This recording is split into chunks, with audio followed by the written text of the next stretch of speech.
The collaborating institutions hereby undertake that in order to support the objectives of this collaboration, available dedicated service centers on full-time basis with adequate resources to support the electoral verification and clearance process, and shall endeavor to decentralize the services. The IBC shall provide a central coordinating facility for this purpose, which will host representatives of the various key agencies in this process. The key agencies undertake to nominate staff who will sit in the central coordinating facility at IBC within 1 week of this resolution. The collaborating institutions shall publish guidelines on compliance with the leadership and integrity requirements in the 2017 general elections in the furtherance of the objectives of this collaboration. And lastly, the collaborating institutions encourage political parties to nominate candidates who meet the leadership and integrity threshold set out in the law. Those are the resolutions made today, the 27th of March 2017, by the institutions represented here. Thank you. Okay, clap. Thank you very much, Chairman, for those resolutions. The statement will be availed to all media houses through Limo and Yasino. All right, Andrew Cheng is still at the Lilian Towers. He'll be telling us more about the resolutions that have been passed by the Chapter 6 working group. But now let's also take you live to Mombasa, where Leila Mohammed is is actually with CS James Macharia, and we understand that the CS is now speaking. Let's cross live. A better place to visit. And in total, this project will cost us 6 billion shillings. And we shall finish it by June this year. I don't know, any questions from our friends, the media? Thank you, CS. Perhaps just talk to us about the compensation headache, how this was addressed by the ministry, and moving forward, is the ministry considering a well thought out policy that would avoid such scenarios? Well, doing projects in the city or cities is always a very, very challenging endeavor, not just for this project, but across the country. You know, in Nairobi, for example, we are doing the Outer Ring Road, and we started that road some time back. Only now we are fast-tracking it. Reason was about compensation, because if you are doing an investment in the city, it means you're actually acquiring people's property. And you have to identify the genuine owners of that property. So like in this case, this road here, costs of compensation, about 2.5 billion shillings. We have identified, determined, with no doubt at all, compensation amounting to 1.7 billion shillings, which has been paid out. What is our study is about 800 million. But for that, you have to be sure that you are compensating the right people. Otherwise, you'll be actually causing another bigger problem. So we believe, having done that, we are almost coming to a close. But like I said, any project in the city or towns, that's why they take so long to complete, because of this issue about compensation. Even the railway itself, that's why we had to avoid going through the city. Because going through the city, it was going to take us a long time to complete. But I'm glad for this one. It's coming to a close. By June, the residents, the visitors of Mombasa, you have a better entry to this city. Waziri, you're live on Citizen TV. Probably you may tell us the relationship between this particular project and the other road projects that you're about to inspect with the standard gauge railway. The way we manage our transport sector, we manage the transport sector on a very integrated basis. Not one subsector can stand on its own. For example, you cannot do the railway and do nothing else, because that railway will be hanging. You can't do the roads and do nothing else, because those roads will be going to nowhere. So our policy, our approach is to basically have an integrated approach, whereby we take the seaports, like this seaport of Mombasa, we take the airports, like Jomo Kenyatta Airport, and we devise a way of making sure that the two are linked in a very efficient manner. So like the port of Mombasa, we had to invest in terms of the second container terminal.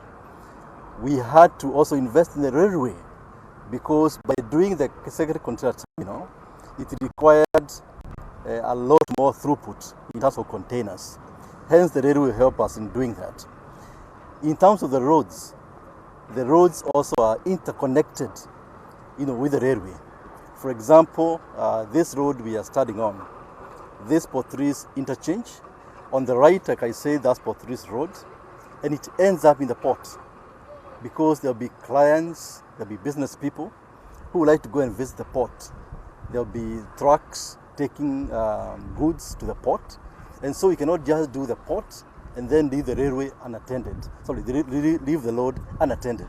And so it was important that this road was done, and done ahead of time, before we actually launched the railway. Fortunately, the two are very much synchronized. We are completing this road in June this year, and we are commissioning the railway in June this year. So we have managed to synchronize the two investments, the roads and the railway as well. And then with this, you actually find also that more international airports will gain some new status, because you'll be finding now visitors flying maybe directly to Mombasa.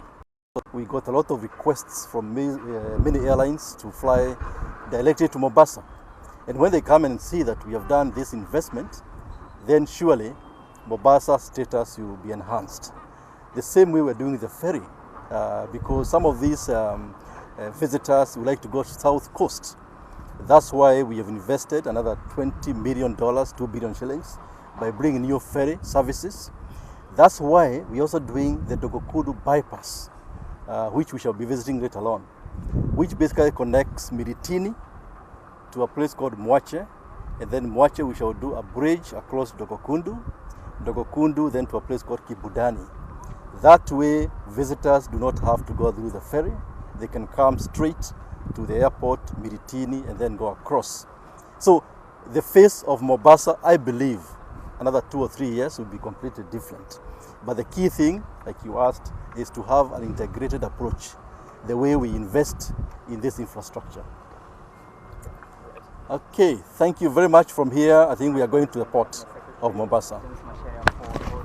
The Cabinet Secretary of Transport, James Macharia, just giving a brief of how this important day to his ministry will end up. He having started this particular day while visiting this road. We are standing on the bridge of Mombasa Portrees, which he says are totally interconnected with the standard gauge railway, which will be the epitome of his visit in this county this morning. He says that this particular project has costed the government of Kenya 6 billion shillings, and he has addressed the issue of compensation, which he says only 800 million shillings is outstanding, and the main bone of contention was to ensure the genuinity of the persons owning parcels of land that this particular project will go across. From here, we are expected to move to the Mombasa port, where he will be able to look at the new berth that will be, like in terms of when we talk of the Nile, will be the main point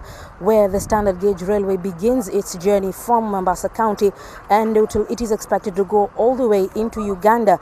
That is after 2018. But however, the first journey of this particular trip will be taken by President Uhuru Kenyatta on the 1st of June 2017.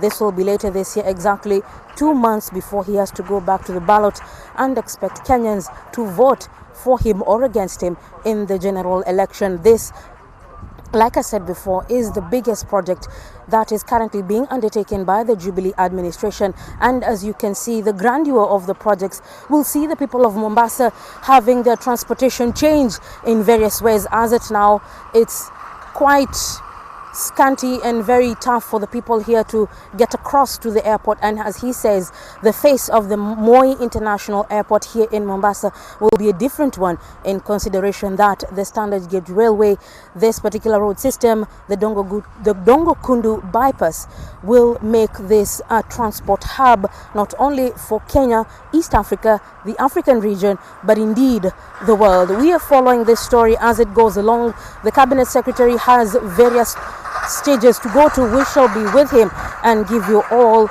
live coverage of these events as they happen. But for now, I hand you back to studio to Ken Mijungu.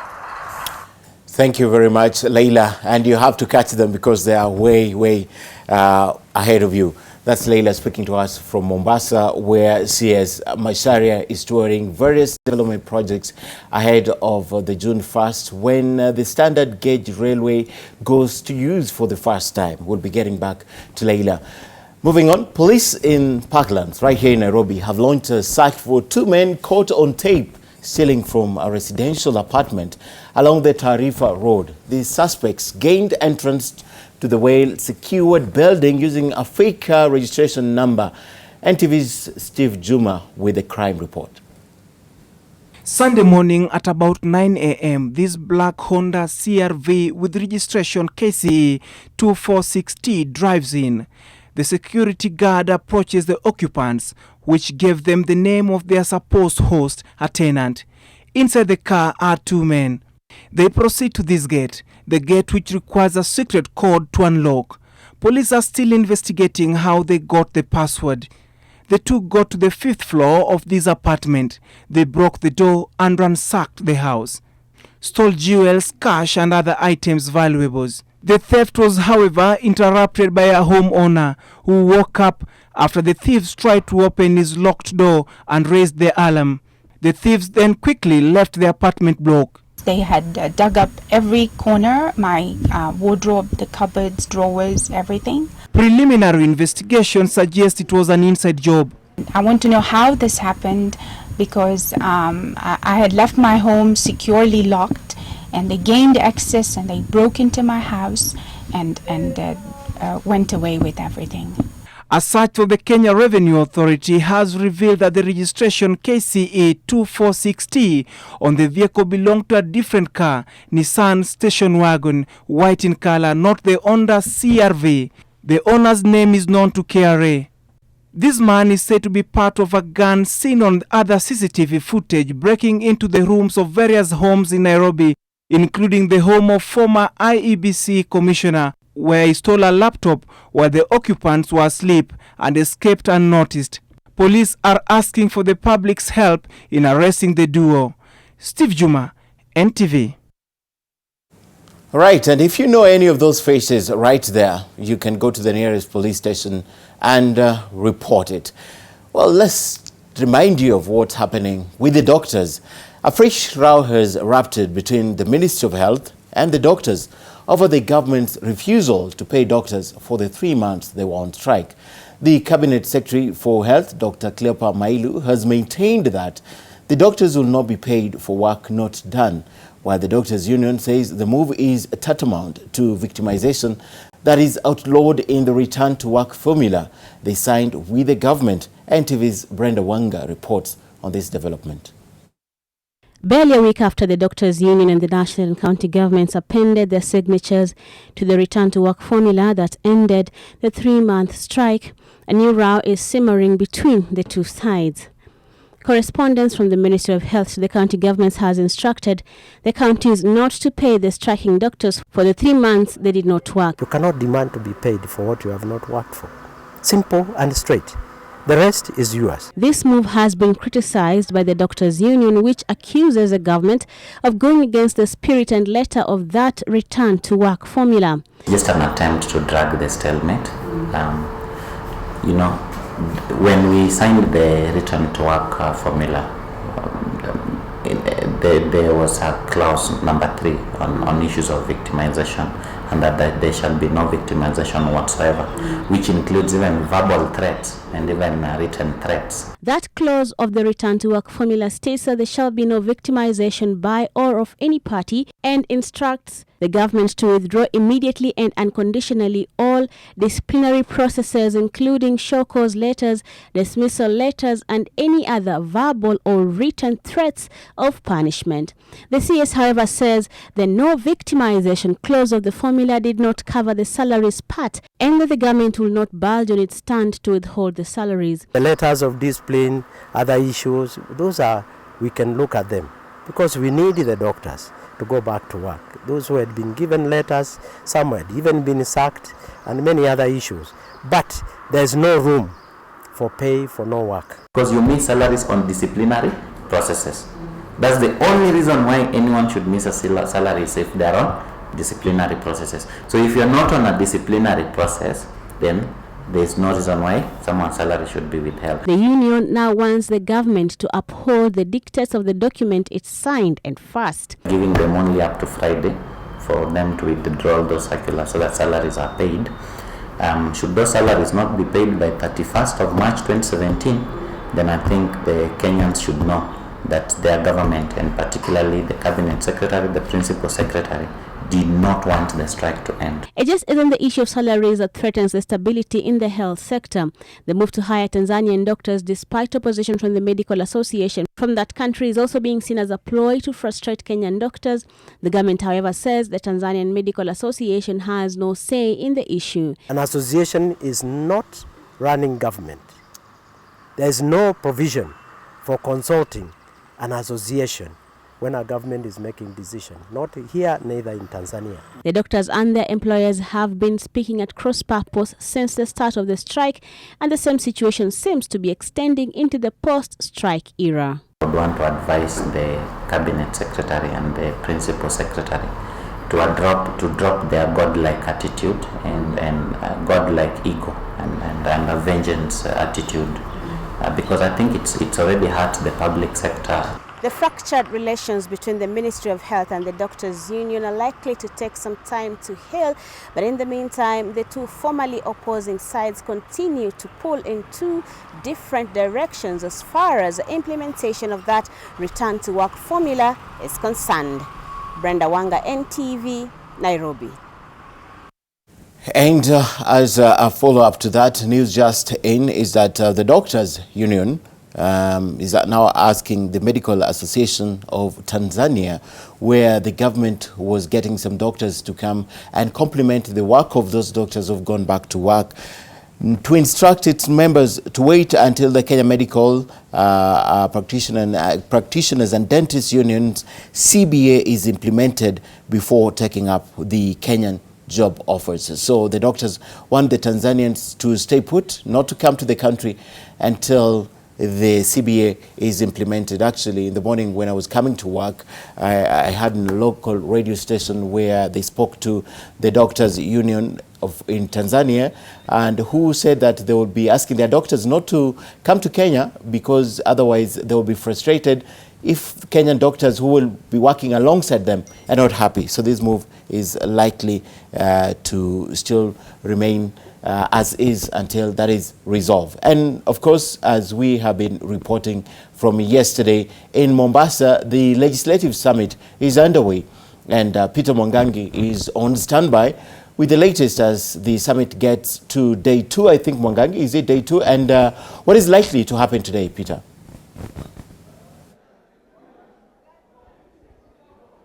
Thank you, Ken.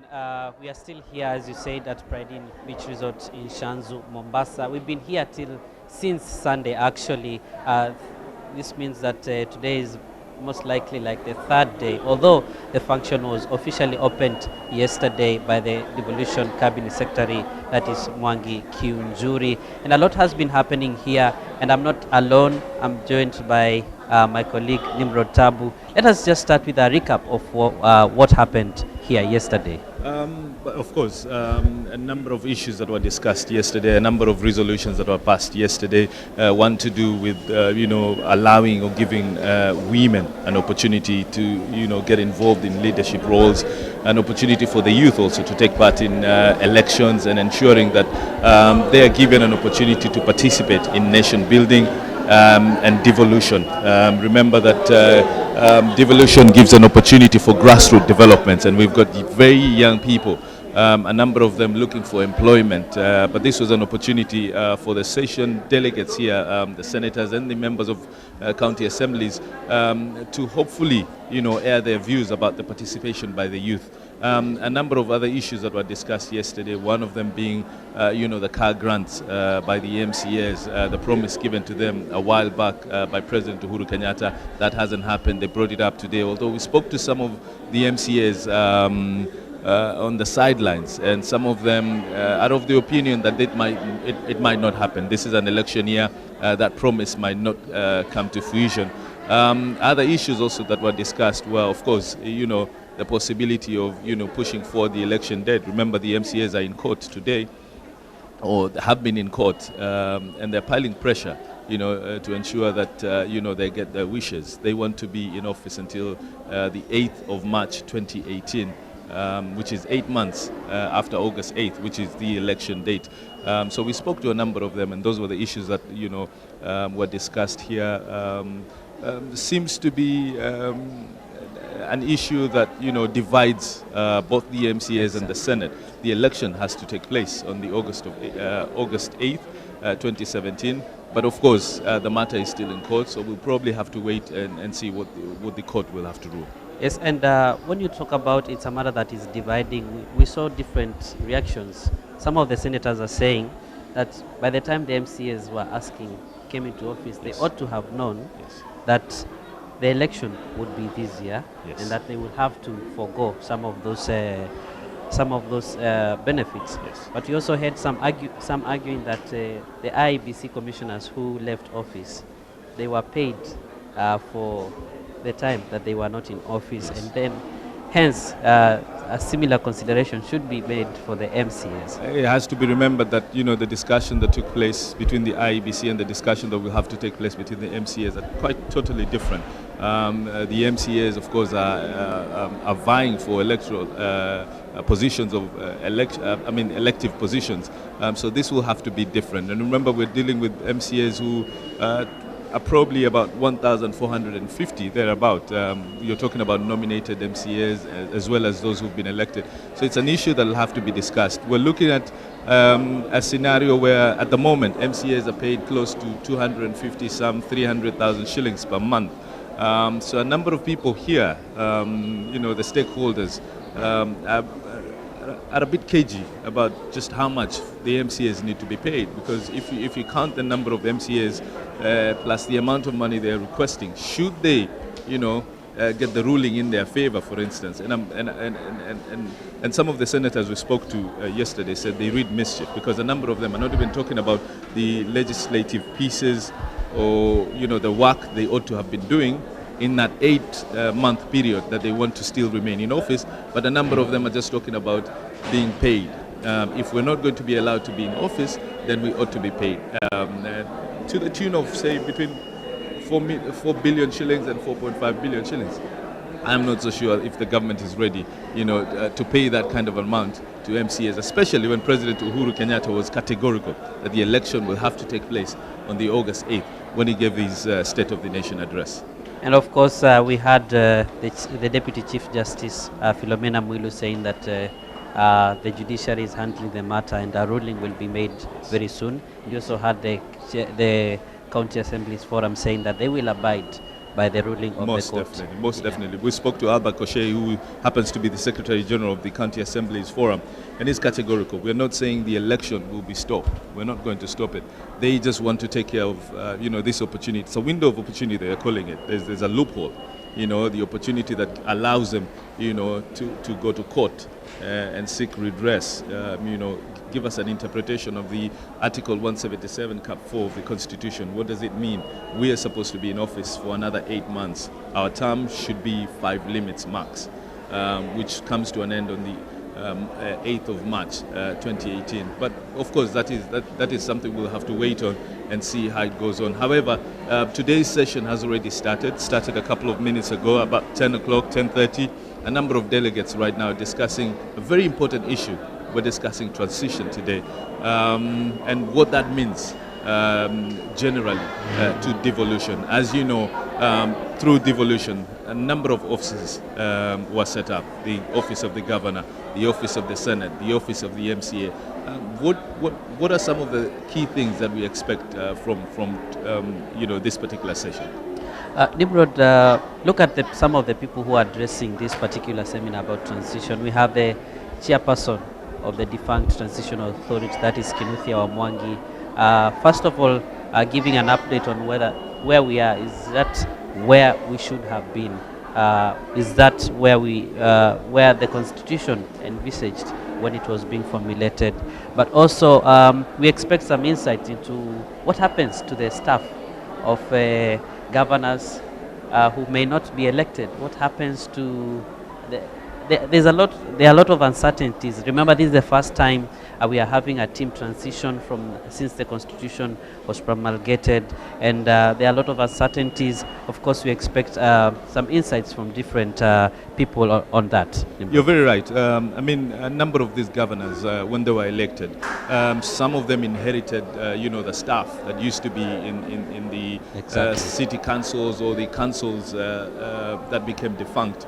And a number of them did a couple of changes, throughout the period of, say, 4 years, 2013 to 2017.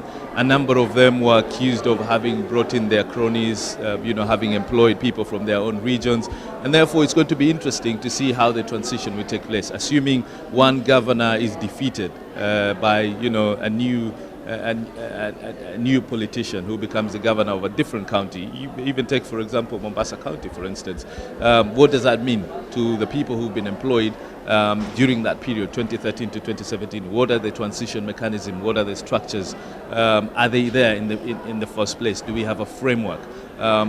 Because a number of these, as you would expect it, a number of politicians would want to make serious changes. Some of them will accuse, their predecessors that you were unable, to continue with development because of the number of staff or the and people that you employed. So we'll projects, we'll have to make changes in order to move in the kind of speed that a new governor, wants.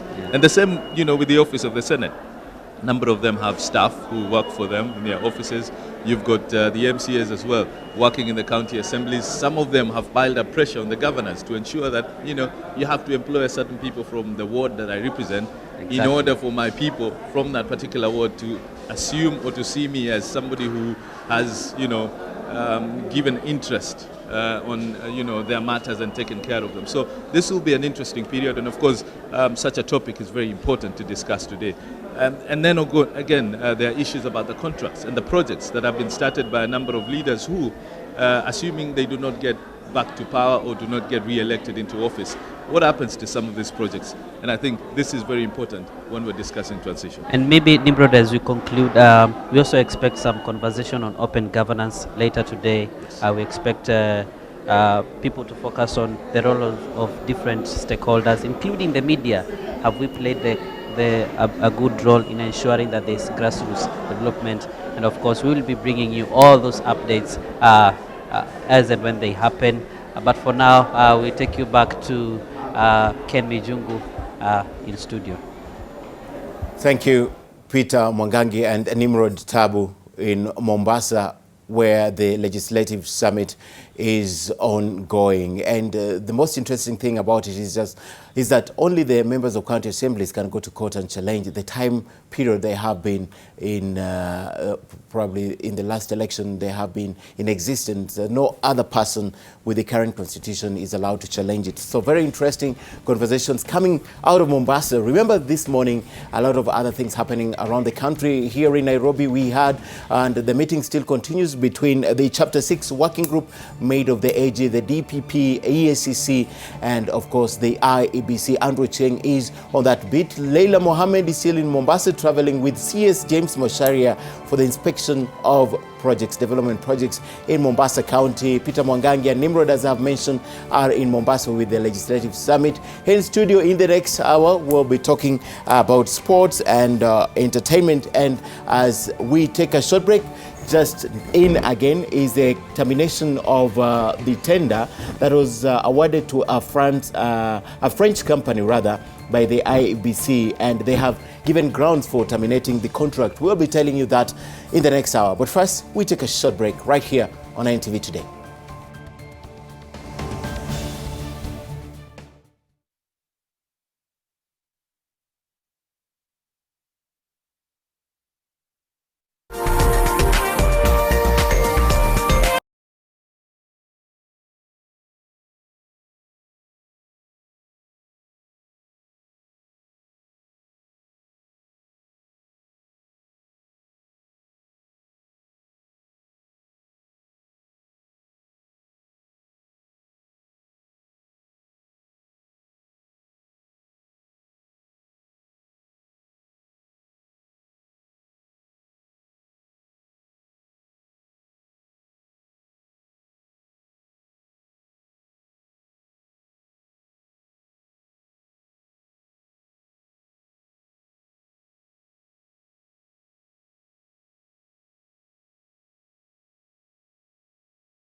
Right, welcome back to NTV Today. My name is Ken Mijungu. This morning we're following a lot of development from what you need to know to what's happening, and of course we'll be telling you the developing stories. And to begin with, Justin from the Independent Electoral and Boundaries Commission, a tender that was awarded to a French company known as Gemalto has been terminated.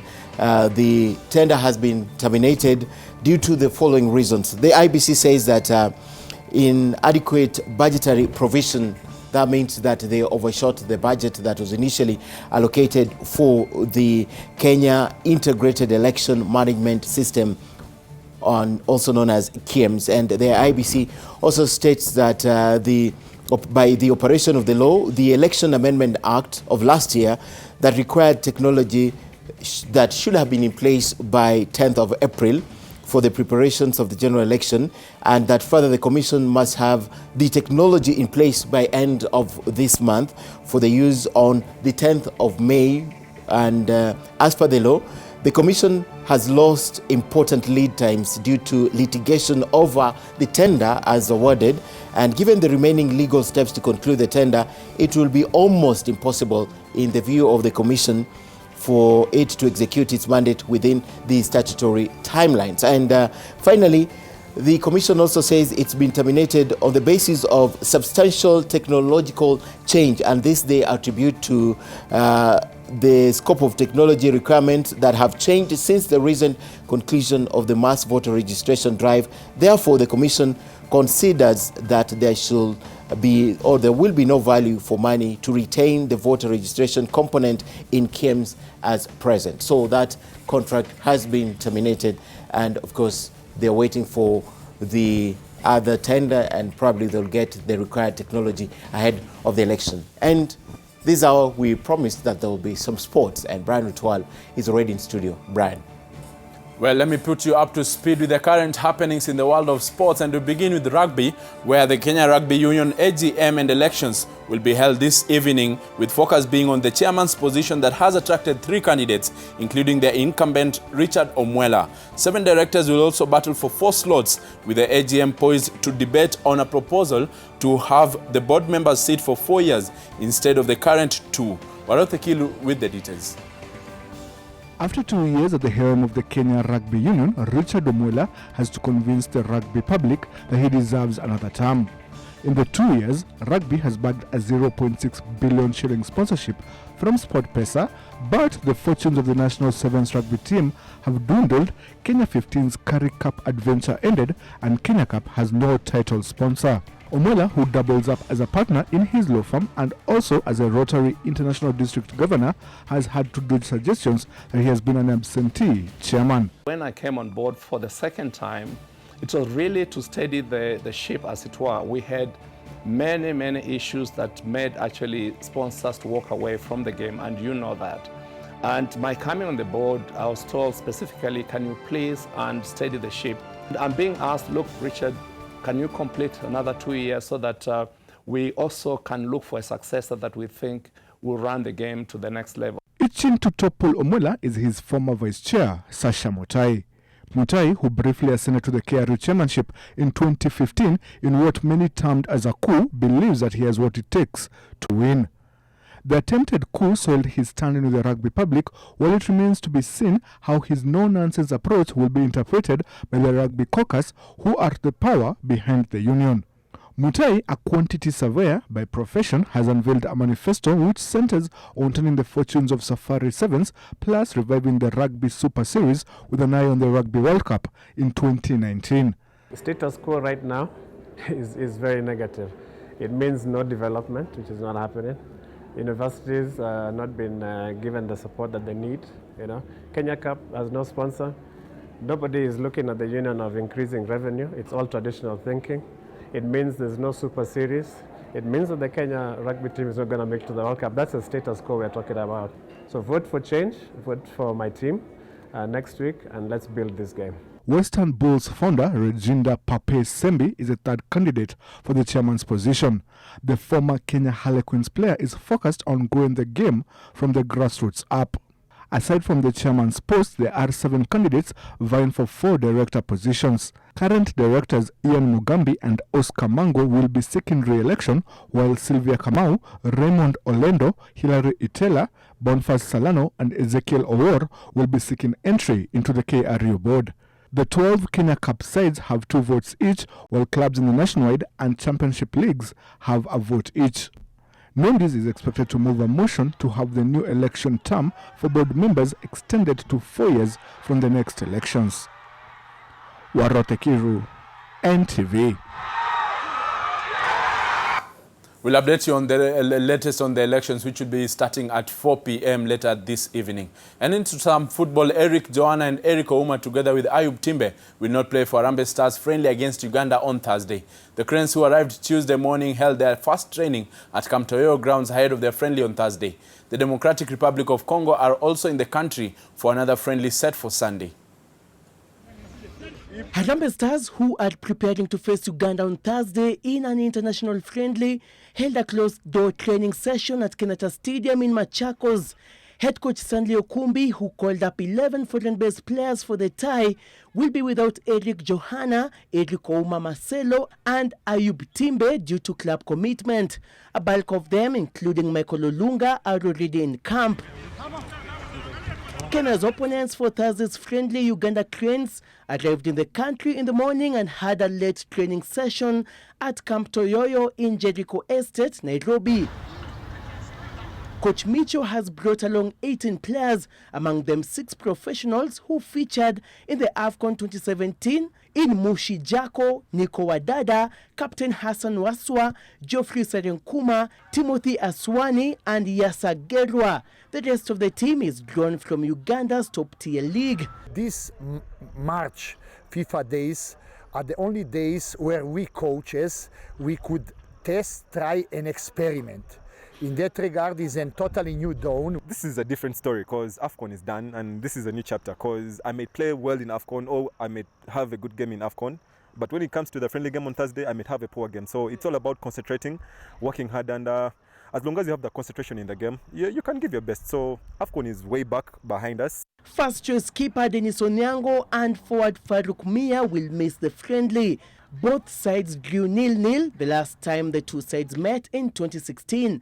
Despite Kenya and Uganda not playing a competitive match against each other when they meet in a friendly match on Thursday, rivalry between the two East African sides will still be renewed, even as both Coach Micho and Coach Okumbi seek their maiden win against each other. Seth Olale, NTV, Nairobi.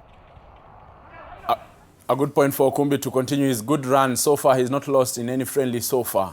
Let's see how it goes with this against Uganda and later against DRC. Into some golf now, and the pair of professional Alexander Wenstem of Sweden and local amateur Anthony Ngera beat 3 other pairs with a brilliant score of 45 points to clinch the first Barclays Kenya Open Pro-Am tournament played in Stableford format for the first time at the Par 71 Muthaiga Golf Club. The winning pair birdied 4 holes at the front, 9 for 21 points, which they followed with 24 at the back and 9, where they birdied 3 holes and eagled 1 for the total score. In the second place with the combination of 21 and 24 was the team of Spain's Scott Fernandez and Moses Matsiko. 6 other teams tied on 44 points. Each of the 4 top pros won 19,950 shillings. The second Pro-Am, sponsored by Barclays Bank, continues today. The tournament pro tee-off on Thursday, where 22 professionals and 6 amateurs from Kenya will be in action. Kenyan professionals and amateurs playing in this year's Open were boosted by Sports Kenya, which offered 2 million shillings sponsorship to cover their expenses in the championship.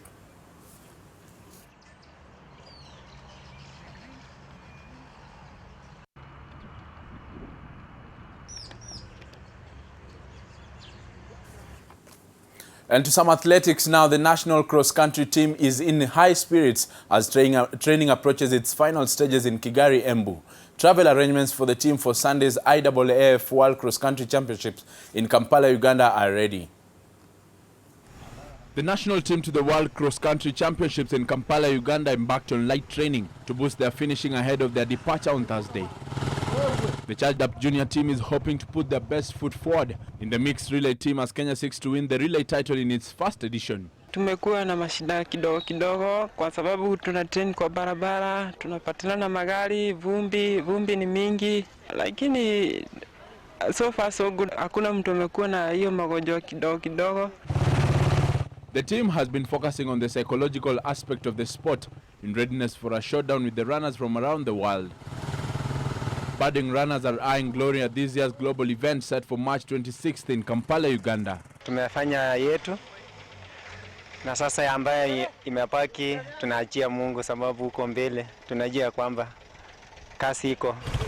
World Youth 3000 meters champion Richard Kimunyan, who won last month's national trials, is confident of repeating the feat in Kampala.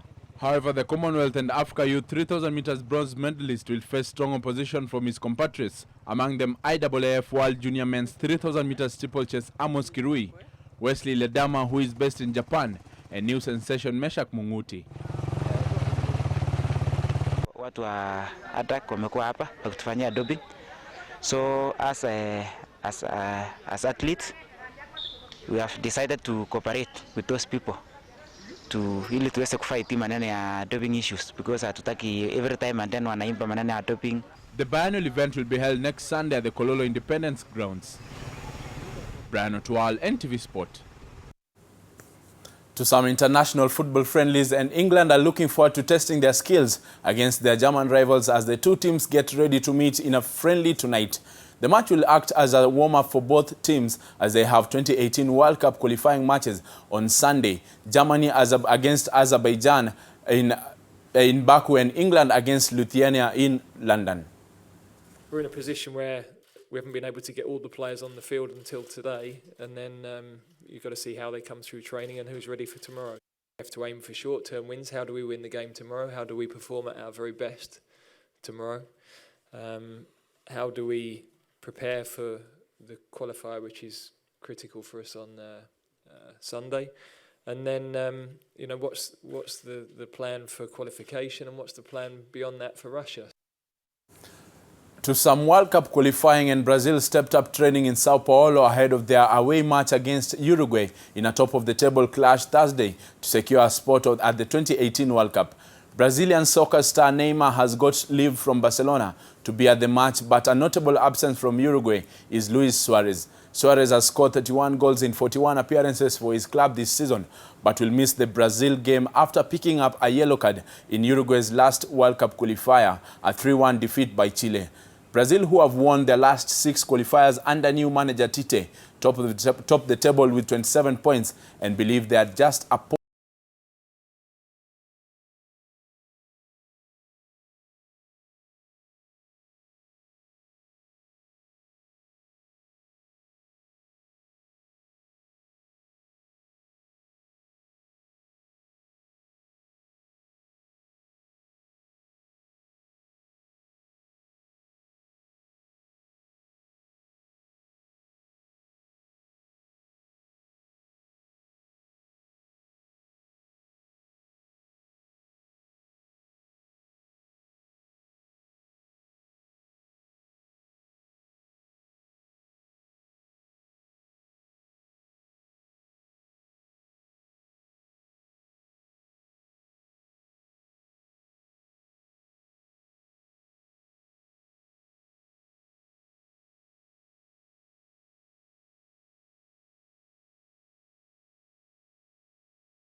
The local players, we have 22 and 6 amateurs who will be seeking to get the first title for Kenya, as well as the election which will be having it later this evening. Ken, what do you think of the Kenya Open? Nothing to think about it. Let's wait and see what happens when the games are played. All right. All right. Thank you, Brian. And do we have other things to look out for in the next hour on sports? Yeah, we are expecting some updates in the team for the KRU elections as well. We have other tournaments to follow up for. So a lot in sports. In our consequent bulletins, we'll give you full blast updates. All right. Thank you, Brian Otwal, with the latest from the world of sports. And of course, we still have business and entertainment probably coming up in the next hour. But one of the stories we've been following up for you is a tour of development projects in the coast by the infrastructure CS. James Macharia and Leila Mohammed is embedded with Macharia. She now joins us live once again to tell us where next they were. Actually, I think they were headed to the port. Leila, are you at the port of Mombasa? Well, Ken Mijungo, as you can see clearly, I am at the port of Mombasa, the newest berth that was commissioned by President Uhuru Kenyatta a few years ago. This being the starting point of the standard gauge railway. This is where the ships will dock with all the merchandise from across the world, the seas, the high seas, the low tides. They will be coming here. Everything that you are thinking of and dreaming of, Ken Mijungo, will be coming here and then be taken via railway to other parts of East and Central Africa from this particular region. As we are here, the CS James Macharia is having a tour being taken through this particular facility by the Managing Director of Kenya Ports Authority, Miss Catherine Muturi Waria. And this particular place is important for this standard gauge railway, as this is the newest facility that was built to accommodate more and more goods and services coming into this country. As the CS James Macharia said, the transport system in this country will be interrelated. There will be intercommunication between air, road and the seas, and this will be the beginning point of the standard gauge railway. As we take a closer look at this particular project, like I said, a magnitude of 325 billion shillings, but if I can quote the CS of the Treasury, Henry Rotich, we are looking at about 500 billion shillings, Ken Mijungu. That is about 425 billion Kenya shillings, money that we need to return to the Chinese government. We are here on a tour with personalities from the China Road and Bridges company, which is the main contractor of the standard gauge railway. We are just taking a closer look at this facility. When we were entering, I saw the trucks that are going across, that will be taken to Naivasha, are already here. Yesterday, a number of bogies, trains came into Mombasa, the CS having wished that maybe we would have taken a ride from this facility to Mombasa railway station. However, I hear that those trains have already taken their way to Nairobi County. So we are on this particular beat, Ken Mijungu, and every step that the CS will be taking, we shall be with him live and taking questions in terms of compensation of the persons who are affected. How soon will we see this particular project affecting the economy of this country? And once the maiden trip of 1st June 2017 takes along, when will the ordinary Kenyan be able to take that 6-hour journey to Nairobi and back and be able to see and view Kenya in its grandeur? Ken Mijungu. Leila, and of course we can't underscore the importance of this visit, especially coming at a time when the coast region is charged. And of course, the Jubilee administration is trying to get voters out of the coast. But the most important thing, Leila, is that this tour comes at a time when the exchanges between the county government and the national government about development projects in the coast is heightening. And he has been dismissed as President Uhuru Kenyatta of launching projects that are old. But some of these projects you're looking at today, Leila, are actually new. How significant from where you stand is this tour today? Absolutely, Ken, as you said, this particular project is the biggest that the Jubilee administration has undertaken so far. We have seen Ali Hassan Joho, Governor 001 of this county, actually saying that President Uhuru Kenyatta has been taking older projects and making them his own. However, we are seeing this project taking root from the beginning. Currently, the line has reached Nairobi County. We are waiting in just a few months. President Uhuru Kenyatta himself will be taking that maiden tour. I know for a fact that Kenyans were very skeptical about the bogies. They were saying that the first class of those particular trains was not equivalent to a first class bogie in terms of how international railway systems work. But the government has insisted that that particular train that he has gotten from China will be able to be handled on this particular track. We know that this particular railway is not only good for transport of human beings, but the huge amount of facilitation in terms of the goods and services that are offered from this particular port. Remember, we are serving not only Kenya, but Uganda, Rwanda, and all these landlocked countries.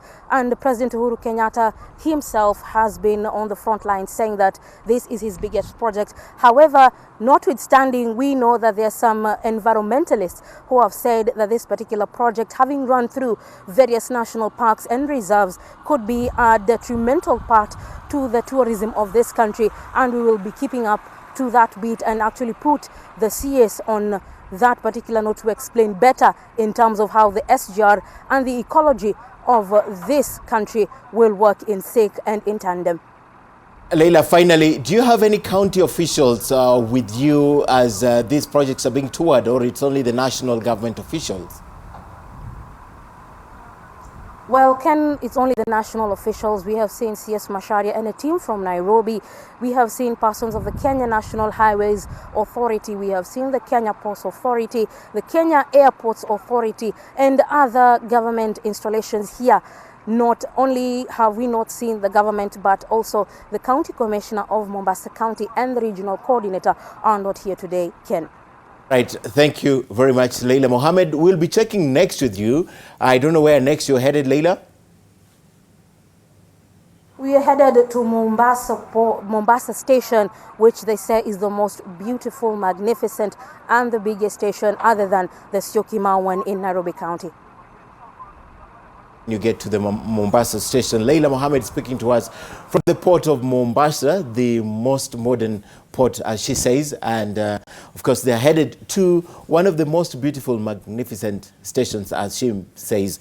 Well, we're still covering also politics, and President Uhuru Kenyatta is spending the second day in Gusiland, and yesterday he was in Nyamira. Today we are told he's in Kisii, and this is in a bid to get as much votes as he can out of that region. Traditionally, the opposition stronghold, and of course, our reporter on the ground is Oko Kusa, who has been monitoring what's happening in Kisii and the larger Gusiland. Oko, where is the president? And we hear reports that there's a crowd there that was demanding for Senator Mike Sonko, and probably he is headed your way. So just tell us what's happening on the ground.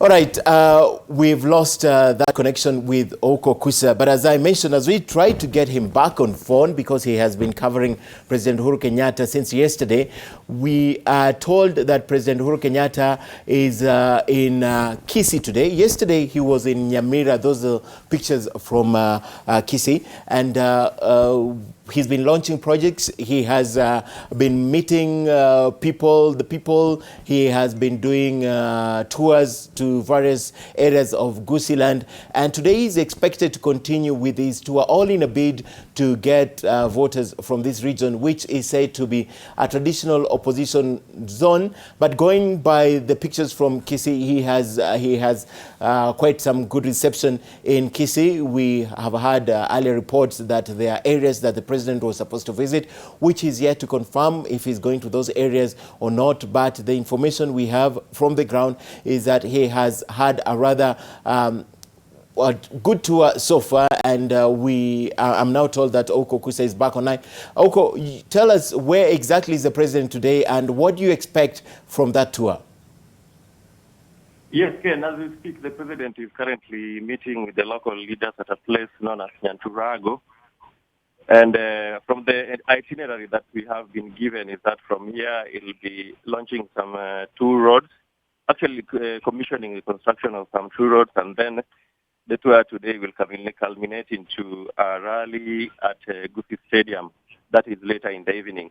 Yesterday he had a similar kind of itinerary, launching roads and addressing public rallies in Nyamira, that is.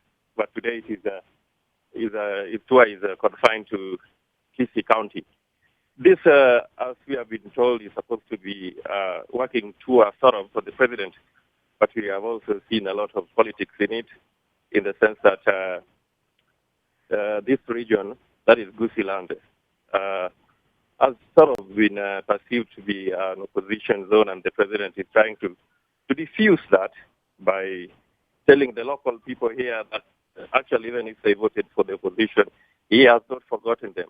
And that is the reason why he has brought a basket full of development goodies, roads, and even yesterday at a place known as Magwanga, he mentioned about the plum jobs his government has allocated to individuals who come from this region. So it's sort of like a charm offensive mission for the president to residents here into Jubilee as we head into the August elections. Ken. All right, Oko Kusa, thank you very much. We'll be checking back with you a little bit later on. But as you say, the president will have a rally later in Gusii Stadium. We'll definitely be linking with Oko Kusa. But in Mombasa, we're still following events with Leila Mohammed. And I'm told the Kenya ports, the CS are holding a brief press conference and they're speaking. Let's cross over to Mombasa. We are spending about $213 million. That's about how many billions? A lot of billions, of 20 billion, to basically do that inland container depot. And we are working together with Kenya Revenue Authority so that whereas the clearing comes here, if it's to do with customs, some of the work will be done in Nairobi. Yeah? But what you need to do is to make sure that we do not have containers lying around here waiting to be transported to Nairobi. And so that ICD will help. But also the issue about Naivasha. Excuse me. Naivasha, we are building what we call special economic zone. There will be no container depot there. It's about doing an SEZ to be able to take account of all the cheap power coming from the geothermal investments in Naivasha. That's why we fast-tracked this section from Nairobi to Naivasha. That needs to be understood. You can talk about the ICD in Nairobi, about clearing and doing those things, but in terms of Naivasha, it is bigger to support the kind of industries which are coming there as a result of the special economic zone. Just a question to the MD. Looking at the fact that all these improvements have been done at the port, what should the users of the port expect in terms of cargo dwell time, issues to do with more jobs for the young people? And of course, talking from an operations point of view, have you procured more equipment, for example, the gantry cranes? And if you can just give us an update on that. Okay. In terms of, let me start backwards. In terms of equipment, yes, we have procured and we are continuing to procure. Right now here, we have 2 ship-to-shore gantry cranes and 10 rubber-tired gantry cranes. We are in the process of procuring an additional 4. This is for both this container terminal and also phase 2. Because ship-to-shore cranes take a minimum of 18 months to manufacture. So we have to do the procurements ahead of completion. Then, and in terms of efficiencies, yes, with the capacity expansion, definitely our users, the port users, should expect to see more cargo fluidity. And with the coming of the SGR, it makes it even better because there's no dwell time. As soon as the cargo lands in port, then it goes onto the rail and it is immediately transported into the hinterland. Currently, like I said before, there's a bit of lead time in the collection of containers that overstay between 3 days and 9 days for transit countries, but that is going to be a thing of the past. And as yes, do you think this will have an impact on the cost of doing business moving forward? And secondly, of course, the Port of Mombasa is also anticipating to be linked to LAPSSET. If you could also comment on that. Yeah, I think that's a very appropriate question to ask because you see, we keep on talking about bring down the cost of doing business in this country. To the businessman in Nairobi, waiting for his goods to be imported, what matters most, in addition to the cost, is the time. As you recall now, if you use the trucks, despite all the problems we had in terms of road networks, they take about sometimes 2 days to get to Nairobi.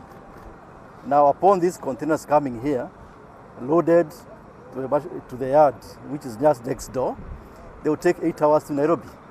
So obviously the cost comes down by half in terms of time. Then in terms of the actual cost, we have done the analysis and in fact it will be much cheaper for the goods to be transported by rail compared to the way they are being done now. So yes, indeed, there will be a very big advantage. Your second question was? My second question was the LAPSSET. Oh, the LAPSSET. Yeah. Let me say this, and this is important. You develop transport corridors in parallel of each other. For example, we have this northern corridor, which starts in Mombasa, goes to Nairobi, goes to Kisumu, goes to Malaba. That's what we call the northern corridor. But then we have now the Lapsset corridor. If you do not connect the two, you do not maximize the benefit. So what we are doing is to say, look, Lapsset corridor is there, which is also at the, if you like, management of Kenya Ports Authority, because it's actually a baby of Kenya Ports Authority. But we have to link the two. To do so, you may have heard, I think it was 2 or 3 weeks ago, when the president was in Witu, and he announced, and this is factual, that we shall do a rail link from Lamu to Miritini. That design is done. We've done the costings. And I think that will be critically important in the future. Because if, say, the capacity of Mombasa becomes overstretched, then you can bring goods to Lamu, which is now we are doing three berths, and then transport some of those goods to Miritini through this link, which already we are going to do for SGR. I believe the cost is worth it. It will be about plus or minus $2 billion, but that will make sure that the two corridors are properly functioning together. It will add value to us as a country, because you see, for Northern Corridor, it serves about 17 counties. Lapsset serves about 18 counties, but different counties. So you have to do this link in Mombasa, and even Nairobi. That's why we shall do this link of a road from Nairobi, going through Nanyuki, Isiolo, and then that will be the link with Lapsset. That way, we shall have a very integrated transport system in this country. Very efficient, very value-adding.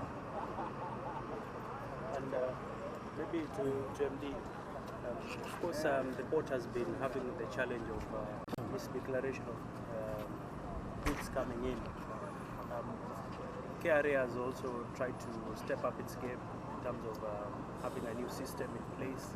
And moving forward with a growing number of cargo capacity, this also exposes the port management to the exposure that could come along with that. Perhaps what sort of measures do you have in place moving forward to tackle issues of contraband goods coming into the country? And so far, how would you assess the performance of the port in terms of handling this? The problem of misdeclaration is something that we are fighting together with KRA. So it's an interagency initiative. We as a port cannot do it alone, and they as Kenya Revenue Authority cannot do it alone. So we have an interagency team that is tasked with ensuring that misdeclaration becomes a thing of the past. And to this end, both KRA and KPA are investing in systems which are going to enable port users do their pre-advice for delivery. So even before the vessels arrive, there will have been pre-clearance. And that is what we are working towards, such that when the vessels arrive, then the containers, or whatever cargo, it could be containers, it could be conventional cargo, is cleared immediately it arrives. Without those systems, then even the fact that SGR is there will not work. So we must make sure we do pre-clearance. Cargo comes in, it's already been pre-cleared, it goes out immediately. So we are working together with the other interagencies. Yeah? Precisely. So I suggest from here, because we need to see the linkage now between the port of Mombasa and the SGR. We go to the marshalling yards, which is, if you like, the genesis, the starting point of the SGR, and then from there we shall see the other investments, like the Mombasa West Station. Okay, let's move on.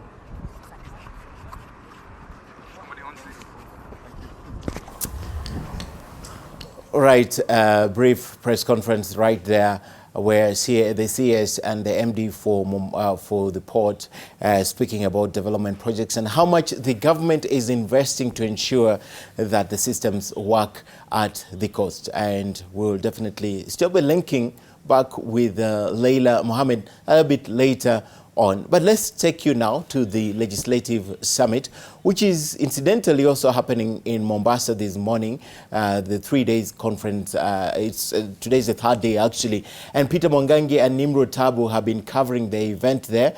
And now Peter joins us live once again. And Peter, you are with Senator Martha Wangari. This is very important, especially looking at the demands that have been put forward by the MCAs. Perhaps that's one of the reasons, that's one of the questions rather, you'd want the Senator to answer, Peter.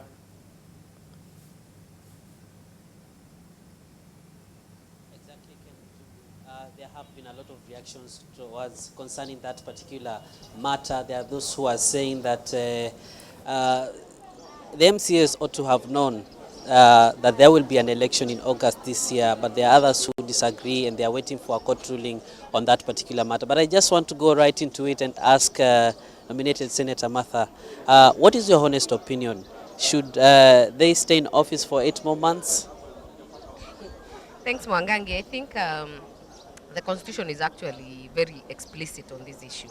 The term of the MCAs is 5 years. So definitely we don't expect, it's a conflicting of articles because the election is also explicitly expected to happen in the second Tuesday of August. So it is something that we are looking to the judiciary. If you followed the discussion yesterday, in fact it was directed to Philomena Mwilu because the Deputy President of the Supreme Court, that we need an interpretation. The people who do the interpretation of articles and the Constitution is the judiciary. If you ask the MCAs, they will definitely, all of them will definitely say, if you don't stay in office for 8 months, you get paid for it. There was also a direction or an advisory by the Supreme Court that the people who came in 2013 must be aware that their term was shorter. In fact, now that is the correlation we need to see, that they will interpret it as soon as possible. I hope they expedite it. I don't want to preempt it, but because I know they have already gone to court, they have a case, actually, if you follow strictly the letter of the Constitution. But the spirit is also something that we need to look at, because Kenyans also feel that it is not right for anyone to claim work that is not done. So we are looking forward to the judiciary to actually interpret it for us. But when you're talking about work not done, we have seen that the former IEBC commissioners who left office, they were given a package which included the term they did not serve. And that is one of the arguments that some of them, when you speak to them, they are saying that at least, even if they will not remain in office, they should be compensated. That is the thing. You know, we have set a precedent, but you see, for like IEBC, it was not something that was anticipated. You know, their term was actually limited. The same way with the MCAs, and that is the case they're arguing in court. And they have a lot of merit on that case. In fact, if it is looked at face value, they will definitely win that case. But I don't want to anticipate it because it's already before the court. So I don't want to go to my personal opinion, really. I would just say that we leave it to the judiciary, let them tell us.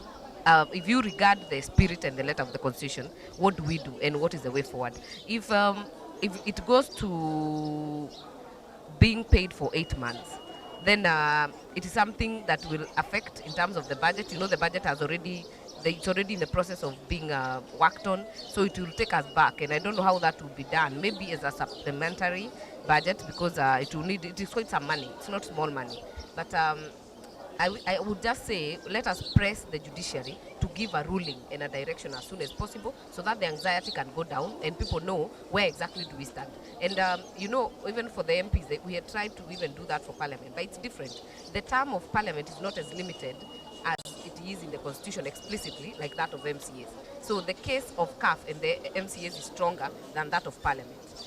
Than that of Parliament. Even us would maybe push for that, but it's not going to be very easy for Parliament to get the same treatment as MCAs. But at the end of the day, we have to agree that someone will have to suffer for the Constitution to be implemented at this particular term.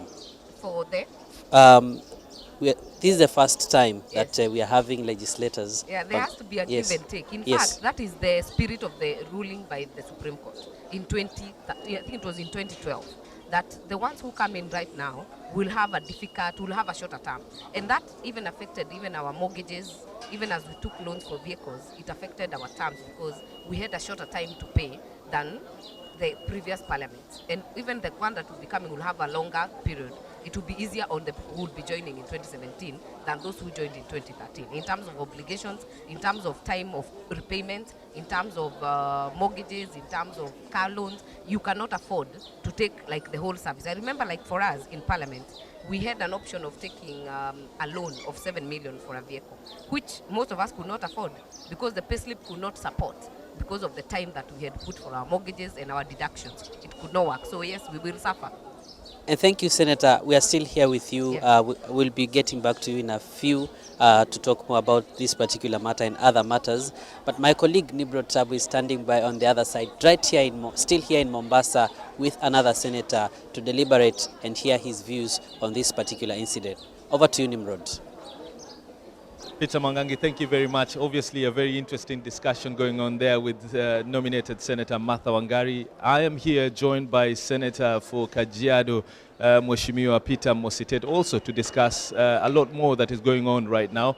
There's an interesting session that is going on. It has everything to do with transition in devolution. So I want to, pose a couple of questions because this is quite an interesting debate that, will be taking place now until the election. Mheshimiwa, karibu sana, and thank you so much for joining us.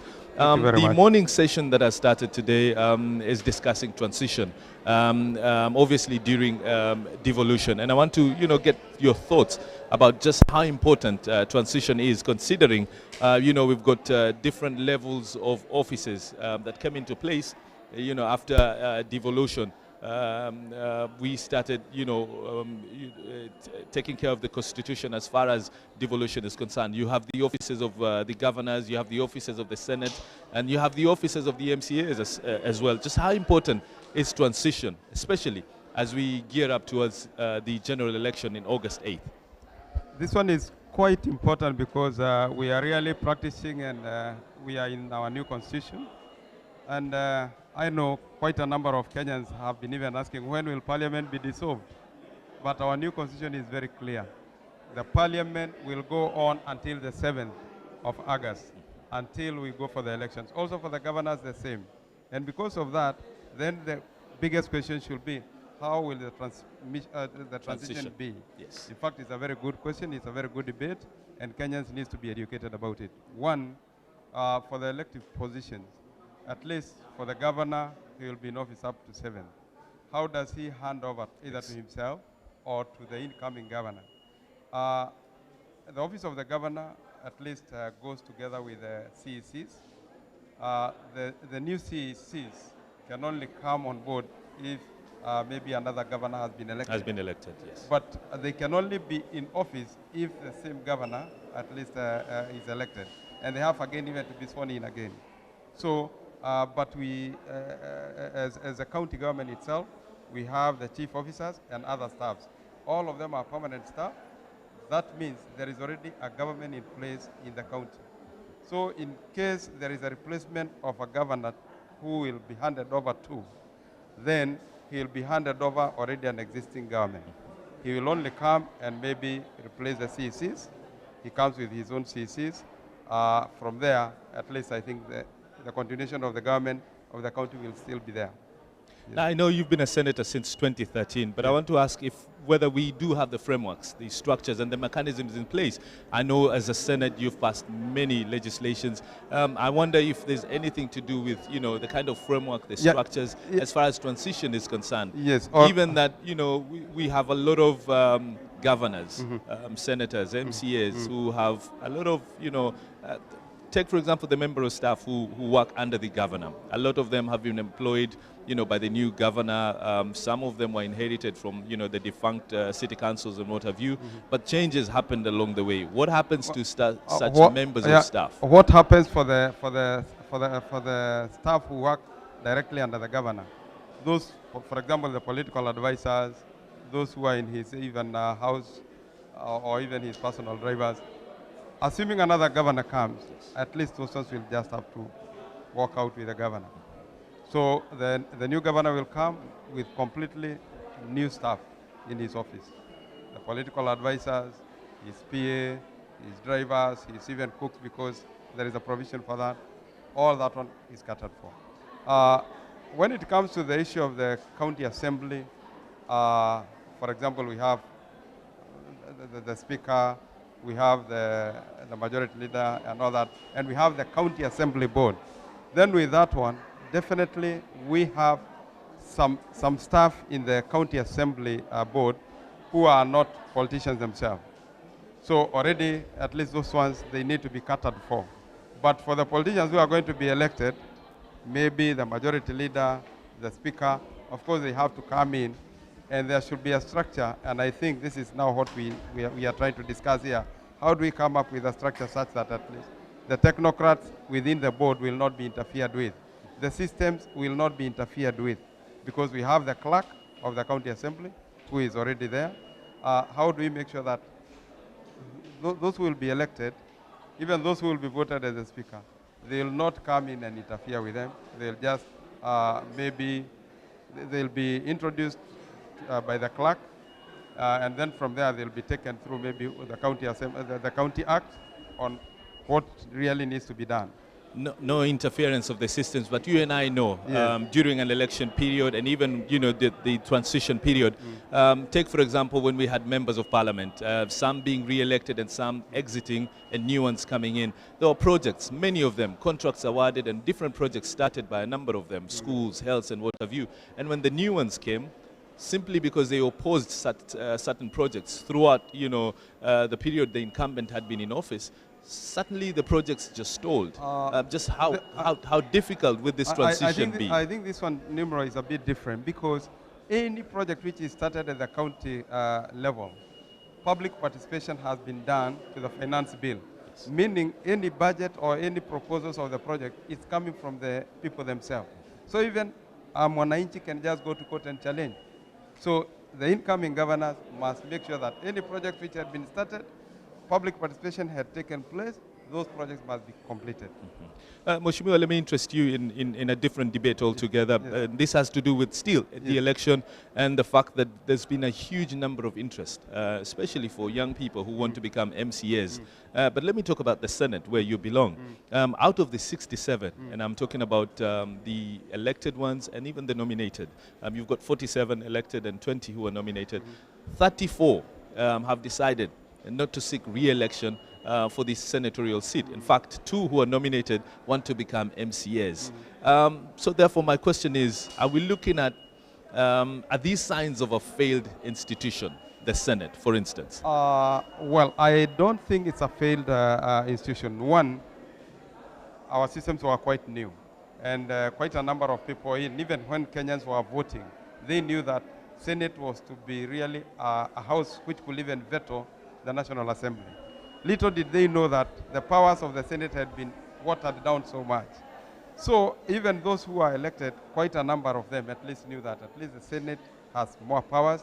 They knew that it's a very strong house, which could really do the oversight role properly, could veto even laws passed by the National Assembly, because simply, Nimro, how will you expect a house which is the sole house which has powers finally to even impeach the president, not to have powers? So I think maybe my colleagues are just disillusioned that, for example, any time we were asking, okay, can we have even some funds so that we can really manage to reach the counties, and then they were denied. Maybe those are the factors which have made them. But right now the question, and this is where maybe many Kenyans need to look at, how can we make sure that we empower the Senate? I know a number of them are vying to become governors. Where does that interest come from? Is it because of what the relationship has been before between the senators and the governors? No. I know a number of senators through the committees, interrogating the use of funds by a number of these governors. Hit a deadlock when they wanted to interrogate a number of governors. Some of them went to court, but the Senate committees from interrogating them. Is this now the opportunity for the senators to show the governors who are currently sitting that we also have the opportunity to become what you are and probably do even better? Yeah, I do believe that quite a number of the senators who wants to go and become governors, these are people who could really be very much humble and feeling that what the county people deserve to have with the money we send there, they are not having. or they are not getting. And simply they are saying, we want to go and make sure that if it's governance at the county, we can perform better than governance. On the other hand, Nimro, power is normally in money. And in a bad constitution, a dictatorial constitution, then power is also in the gun. So I believe also they feel they are going there because of money. Mheshimiwa, there's a proposal that we need to scrap off the Senate. I know you probably have a different opinion about that. But what sense do you get from members of parliament who say we probably inherited through the constitution a bloated political class and therefore we need to get rid of the Senate? Personally, the way I feel is we have a very bloated National Assembly, and let's look. What is the real reason why we need to have the National Assembly? It's legislation and oversight. Have they really been doing legislation the way they are? Are we having a robust parliament the way we used to have? That's a big question many Kenyans need to be asked. Secondly, are they oversighting, and particularly the national government? Are they doing that? The funds which are taken by the national government, where we really get to hear a lot of big scandals, are they oversighting? Are those members even concerned how many projects are in their constituencies, or they are just meddling with CDF? I think this should be the question. To me, we need to compress constituencies, have maybe fewer, maybe the original 210, and we get, or the Wananchi go and elect parliamentarians who can really do legislation, who can be the best debaters. And also, when it comes to the Senate, we empower the Senate, and also we reduce. Let's just have maybe about maybe eight members to be nominated, not 20. Mheshimiwa, I know you're congregating here together with members of the County Assembly in this second annual legislative summit. Interesting debate by them. They want, the election date postponed to March 8th, 2018, because they deserve, according to them, to serve a full 5-year term. And it wouldn't make sense to them. They have 8 more months. If we did the elections in August 8th, what's your take at the moment? The mood of the country can also dictate something else. Right now, the mood of the country is by 8th of August, we finish anything to do with the election, and Kenya continue to operate the way it should be. A number of issues have been devolved. The governors who came into place 2013 had a lot to take care of. They had new systems to take care of. They had new frameworks, new mechanisms.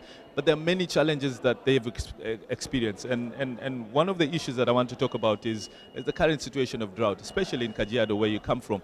How difficult you think it will be when the electorate get to decide who they want to lead them, just considering that there are issues that are affecting them, and the current leadership, both say national and even in the county level, have not been able to address issues. And I know there are many, but take, for example, the issue of drought.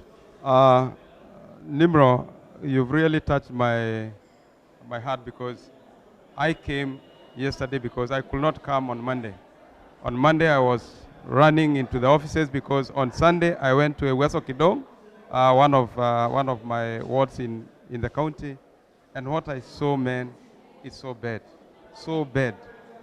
Animals are being fed with maize jams, and even children in those areas are feeding on the same maize jam. It was horrible. I went to the Ministry of Devolution. I saw even the CS, and he made several calls. People are promising that even by yesterday, food will be delivered.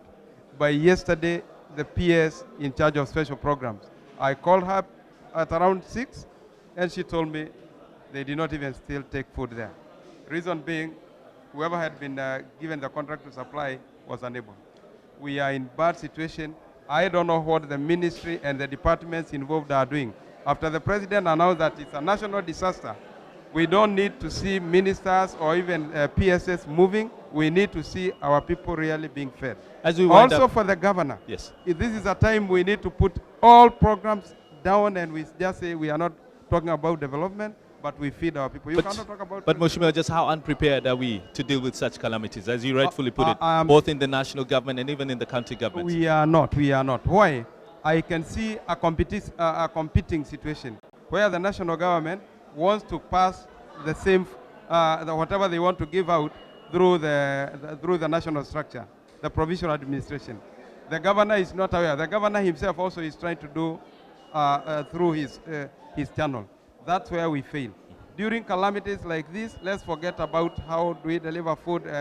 You want to take mileage or you want to take bonga points because it's a period of politics. Yes. Let's not allow that to happen because our people are going to suffer and they are suffering. Mheshimiwa Peter Mosite, thank you so much. We have to leave it there. Thank you so much, and I'm sure we'll get in touch with you and hopefully get more remarks as the summit continues. We've been speaking to Mheshimiwa Peter Mosite, the senator for Kajiado, and now I want to take it back to my colleague Peter Mwangangi, who is sitting by with the nominated Senator Martha Wangari. Peter.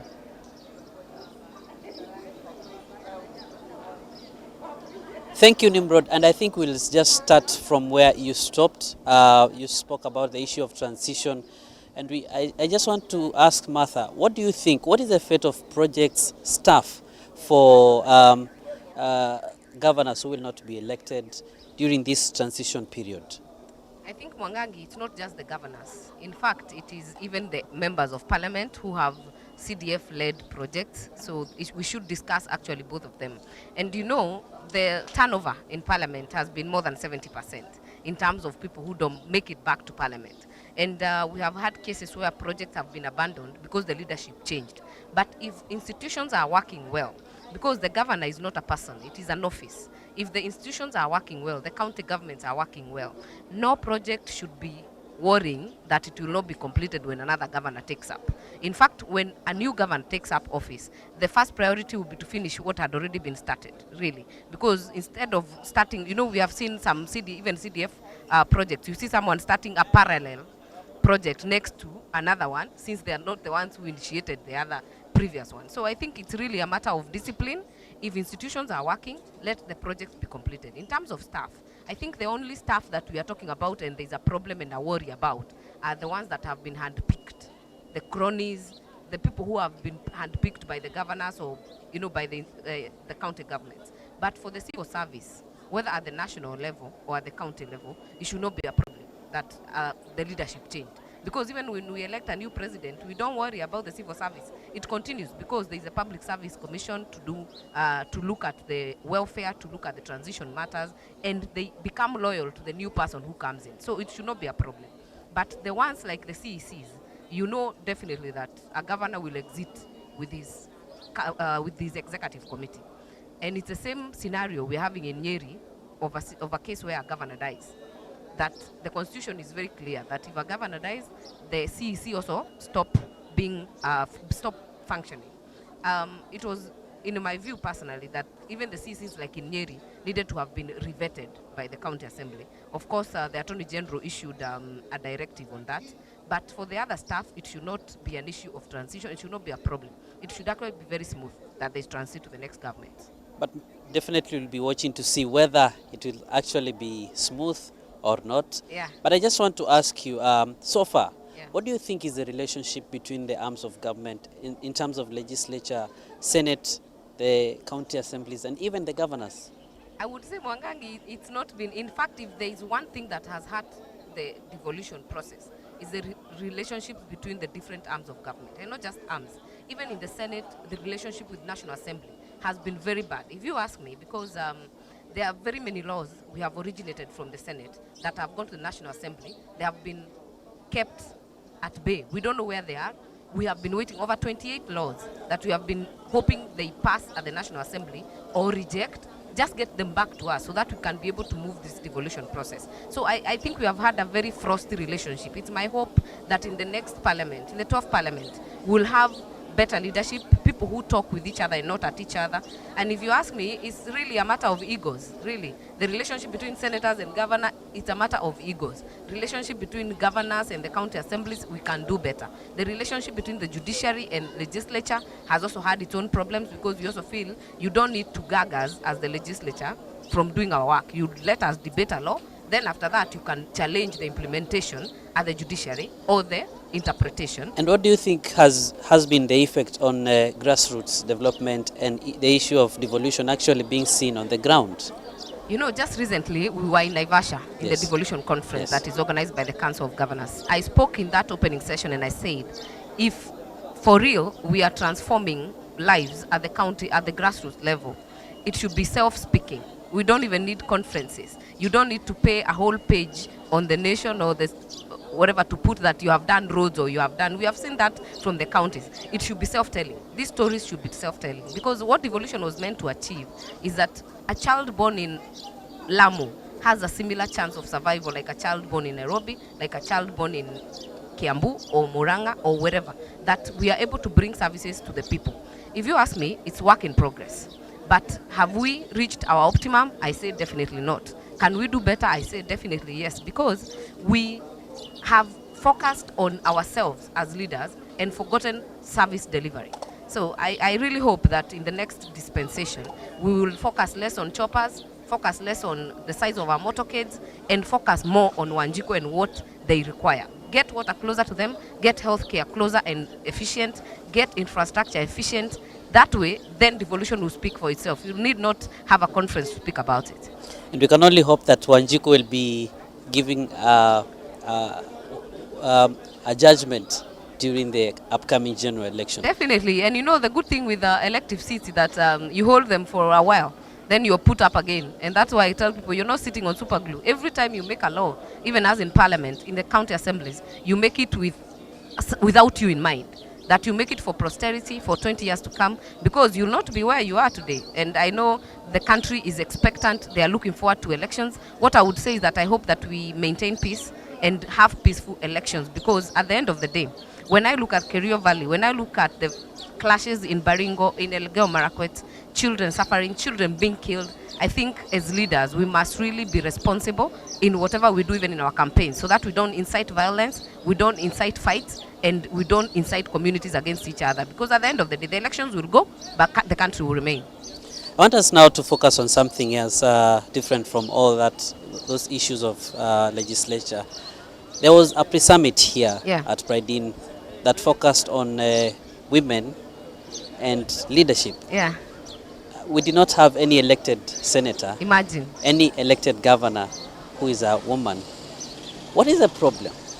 I think it's a mix of many problems. One, I think to paint the picture is that no senator was a woman, no governor is a woman, even the deputy governors, I think just 8 of them are women. If you look at the county speakers, out of 47, I think there are just 3 that are women. If you look at the representation in the single member constituencies, as they are called, in the 10th parliament, out of 210, we had 18 elected women.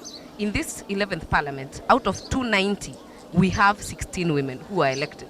That tells you, in terms of percentage, it is actually declining. And I think it's a mixture of patriarchal politics that is being played every day. It is a mixture of our culture, that women are meant to be in the kitchen, women cannot lead. It's a mixture of many things. Even the women reposition, it has been used really as a tool to deny women other positions. Those of us who are vying as member of parliament in single member constituencies, or as senators, or as governors, you're told you have your seat that is a women rep, so you should not vie for any other. So I think it's a mixture of all that. But I think more critically, it's an issue of political goodwill. If you look at the struggle we've had in trying to enact a law in parliament that will ensure that the National Assembly today stands at, I think, 22% in terms of women representation, even with the women rep position. We still haven't gotten to the not more than 2/3 that is required by the constitution, at least at 30%. We don't have it. We have it in the Senate, we have it in the county assemblies because Article 177 is clear, but in the National Assembly we have struggled. We have brought that law twice, I think, in the National Assembly. Recently and in it the never Senate, sailed through. It will not sail through because men actually see like we are in parliament to compete for their positions. So they don't want to give you that position. But people would say that women were not proactive in maybe lobbying. By the way, I will tell you, for the Mwangangi, voting. we lobbied even the president even lobbied the leadership of the house, and they still did not pass it. So it has nothing. We did everything possible to ensure that we could have that law in place. But I'll tell you, as the numbers stand now, people think women are so many in parliament. But I'll tell you, like in the National Assembly, out of 349, only 68 are women. So even in terms of passage of that law, you need a 2/3 to pass that law. How do you get 2/3, which is more than 200 members? How do you get that? I think it's a matter of commitment and a matter of being seen as a threat. Because I'll tell you, we did a study once with the Kenya women parliamentarians, I think in the 10th parliament. And it said that any woman who vies has already a 50% chance of being elected. But how do we get the women to actually come out and vie? First of all, the terrain is very scary. It is violent. It is characterized by hooliganism. So women will shy away from vying even for these positions. That's why you heard me say we have to encourage those of us who are actually getting out there, because for you to vie as a woman is quite something, and you must work double as much for half the recognition. And that is how tough it is in the political waters.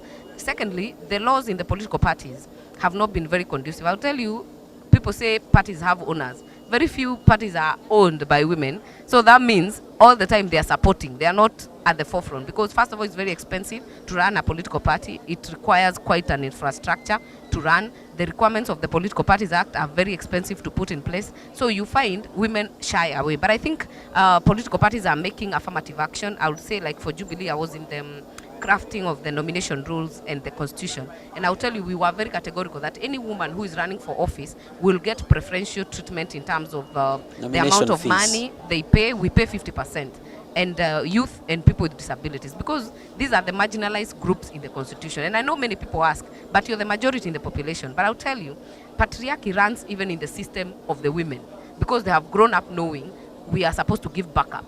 Biblically, you know, from the culture point of view, you're supposed to give backup to the men.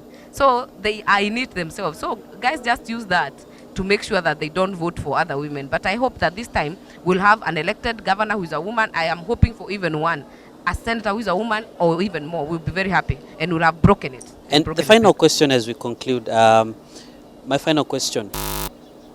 As a nominated senator, and most of the women who are in Senate right now are nominated, that means all of them, they cannot not most, vote. all of them. Is that frustrating? Yeah. Quickly. In fact, when I go to Parliament, the first thing I challenged is that requirement that the delegations, which are all led by men, you cannot vote on a bill if you are nominated. 18 of us are nominated. Even if I sponsor a bill, I've sponsored more than 4 bills, I think 4 or 5, and one has been assented by the president. I will tell you, you have to lobby so thoroughly to get the men to vote for you. You can't even vote for yourself. It is frustrating, but it has a constitutional requirement, because the Senate is meant to be an equalizer.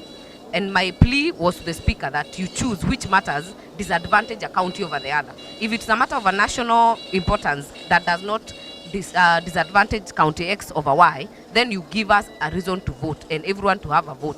And I think the speaker has been very magnanimous at the Senate level. I would say that we have been able to participate in very crucial bills, like that constitutional amendment one. Everyone has a vote, so we have really been able to participate in some of the bills as they have come.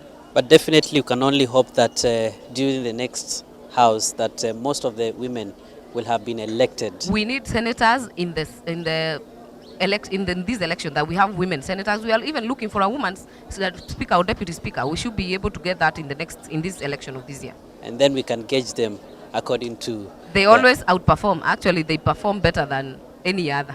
We will be watching. We will be watching, and Kenyans it has been will demonstrated, be I will tell you. Thank you so much, Senator. Thank you. Giving us insights on women representation and leadership in Parliament in all areas, or all arms of government. That's all from here. We'll still be here. We'll be giving you more insights on what happens on the sidelines of this second annual legislative summit. But for now, I take you back to Ken Mijungu in studio. And of course, Senator Martha Wangari, and earlier Nimrod Tabu, and Senator for Kajiado Peter Mositet for your insight from the legislative summit that is ongoing in Mombasa. Of course, in this hour, we still have a lot coming up, including entertainment, but just to take you through some of the things we have done in the past 2 hours. In Mombasa, Leila Mohammed is still with CS Masharia, and they are going around Mombasa inspecting development projects. Leila will join us later on, and at the IEBC, we had that collective summit, or rather collective agenda that was spearheaded by the DPP, IEBC, EACC, talking about the next general election and Chapter 6 of the Constitution. And of course, we are still here in studio with sports and entertainment. And as I mentioned, that will be coming up in the next hour. But before we take a break, just in, Kisii Deputy Governor Joash Mangi is said to have dropped out of the governorship race after being promised a job in the Jubilee administration. We'll be talking about that also in this hour. But first, we take a short break right here on NTV Today.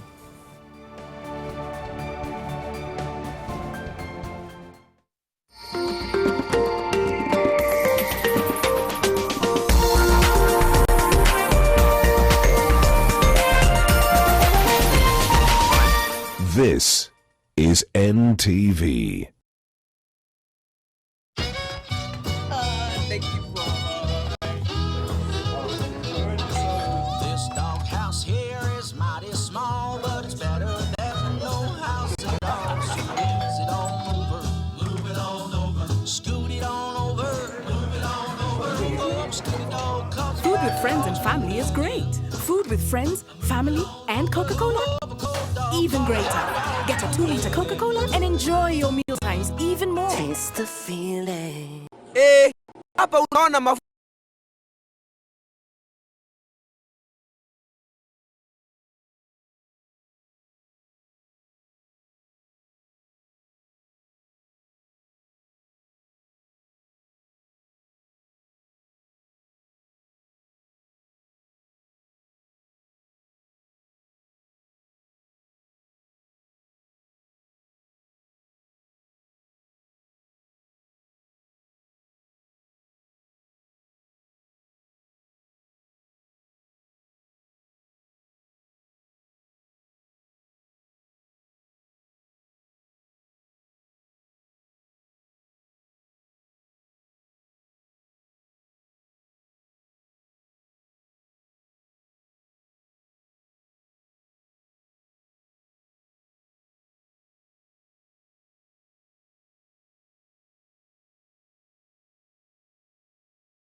Well, thank you. That's pretty much what we've had. And now we're moving on to the entertainment news, where members of the Fourth Estate on Tuesday evening got to sample an exclusive dinner organized by Moet Champagne. They invite only a few journalists invited at the Villa Rosa Kempinski to sample one of the world's best and most expensive champagnes. Here's a clip of what went down.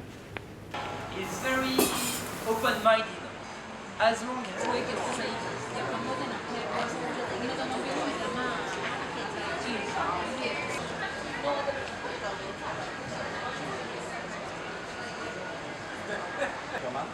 the chef of Kempinski. Good evening, everybody. Thank you very much for the work you did tonight. The event was graced by Pierre-Louis Araud, I think. So, on other news, the Grammy Award-winning hip-hop artist Wyclef Jean was detained and briefly handcuffed early Tuesday morning by deputies in Los Angeles after being wrongly identified as a robbery suspect near the studio he was working. The Haitian rapper on Twitter claimed to have been treated like a criminal and vowed to sue after the incident, which saw him handcuffed. Jean's spokeswoman says he's calling for a formal investigation into racial profiling and requests that an American Civil Liberties Union and Black Lives Matter join him in defense of civil liberties and racial bias. In his post, Jean mistakenly identified the Los Angeles Police Department, an agency that detained him, instead of the Sheriff's Department. Deputy Jeff Gordon, a public information officer with the Sheriff's Department, insists it wasn't profiling in nature. Jean just happened to fit into the description. His arrest comes amid heightened sensitivity about racial issues following a spate of shooting by police of unarmed black people. Right now, coming from the studio with T-Baby, and y'all see the police have handcuffs on me. They just took off my Haitian bandana. Well, there was so much uproar on the internet, but he was released later on. He was just detained for a few minutes. On other news, Tupac's original handwritten lyrics for his hit song Dear Mama are up for sale at momentstintime.com. Guess how much the 3 sheets of paper with the lyrics are going for? $75,000. That's $25,000 per page. The sheets were acquired for private collector in Poland. Apart from the lyrics of the 1995 hit song, the sheets also include some side notes and names of rappers he was thinking of doing collabs with. Last year, a number of items belonging to Tupac were up for sale, including a car he was shot in, which has been auctioned for $1.5 million. You all appreciate it. Don't you know we love it? Now ain't nobody tell us it was fair. No love from my daddy cause the coward wasn't there. He passed away and I didn't cry cause my anger wouldn't let me feel for a stranger. They say I'm wrong and I'm heartless, but all along I was looking for a father, he was gone. I hung around with the thugs, and even though they sold drugs, they showed a young brother love. I moved out and started really hanging. My own All This Gold, those are pretty good songs back in the days. So Disney Beauty and Beast smashed box office records, opening with an estimated of $170 million in North America and $350 million globally, becoming the biggest opening of the year. The classic, which stars Emma Watson as Belle and Dan Stevens as the Beast, had the highest opening weekend for a parental guidance movie. Beauty and the Beast surpassed the $166 million debut of last year's Batman vs. Superman: Dawn of Justice to land the top-match opening of all time. The film marks Disney's best opening for a live-action remake yet, beating The Jungle Book, Cinderella and Alice in Wonderland. Disney says an uncut version of the movie will also be released in Malaysia. This comes days after it rejected censors' demands for gay scenes to be removed. Homosexual activity is illegal in Malaysia under both secular and religious laws, and it's punishable by a prison sentence or corporal punishment.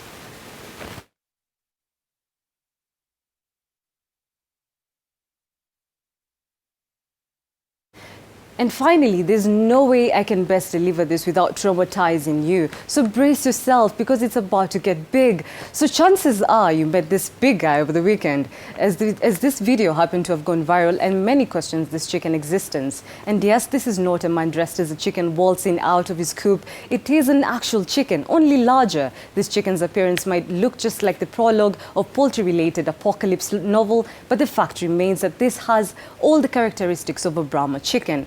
a large breed of chicken cultivated in the US.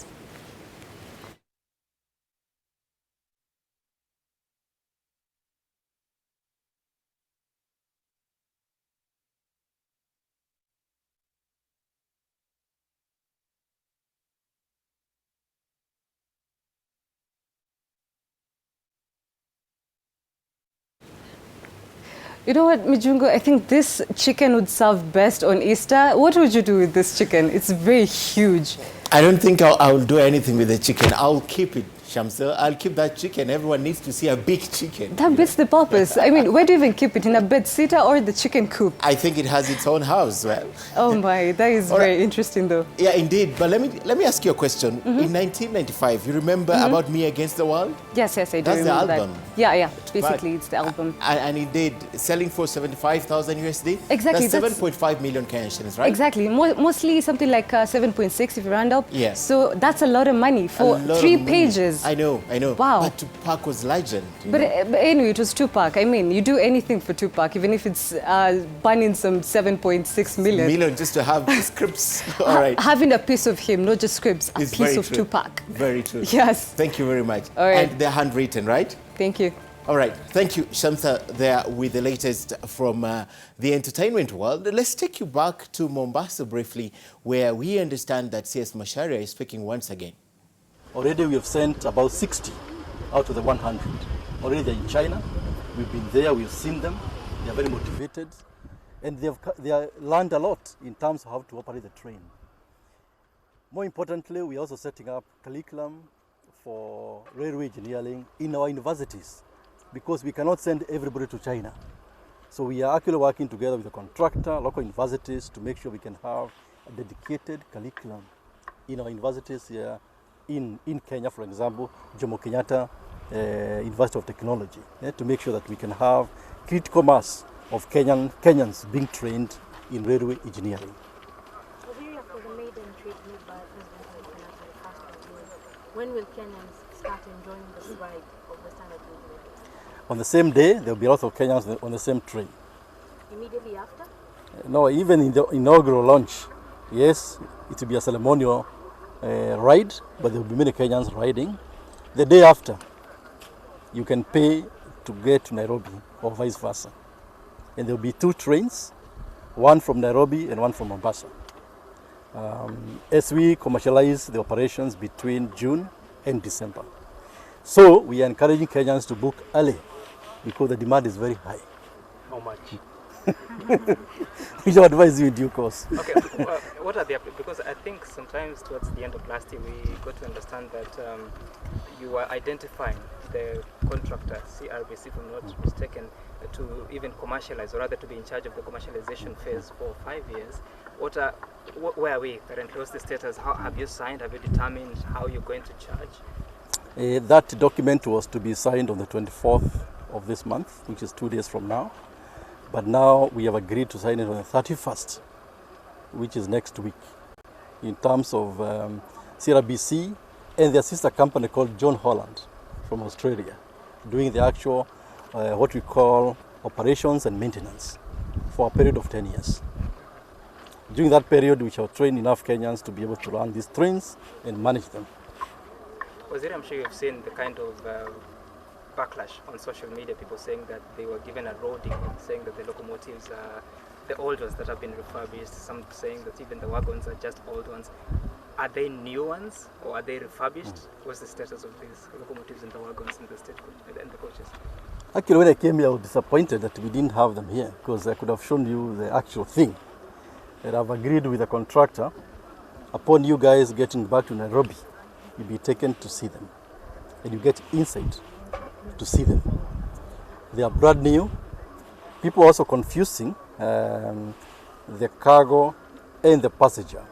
They are different looking. For the passenger, I think they have what they call, is it DF11G? Yeah. For the passenger locomotive. It actually got a different head. A bit slick. The DF11G, yes. And if you look at it, it's aerodynamic, because people were posting the one which was flat. This is different. That's for cargo. That's for cargo. And shunting. So when you go to Nairobi, we shall get into one of those. And if hopefully you can even arrange another meeting where you guys can ride from Nairobi to Adrifa. Yeah. So you see the kind of train we are talking about. When it was being tested, I'm told it hit speed of 118 kilometers per hour. Maximum is 120, so almost there. And so it's aerodynamic, but like my friend said here, it's not accurate bullet train. Bullet train goes at 300 kilometers per hour. That will come about in about maybe 10, 15 years from now, when we are ready. Sawa, thank you very much. I think what we do now, we should go to the station. I've seen from far myself, I've not been there, but it's like an airport. So let's go and see it. Okay. The tracks. All right, the CS, they are briefing on the trains, something that has caused a lot of concern to Kenyans, especially when they saw the flat one, and that the CS is explaining it's for the cargo actually, and the one with the aerodynamics is for the passenger. Let's get back to Leila. In terms of how much it can carry, and he insists that Ethiopia is way ahead of us in terms of facilitation of electricity, which is important in running such a railway gauge system. He says there are 5 pointers that he has put in place to ensure that by 31st of May 2017 everything will be set for that important inaugural ride. He says there needs to be water, there needs to be power, there needs to be security to ensure that matters in terms of land are dealt with.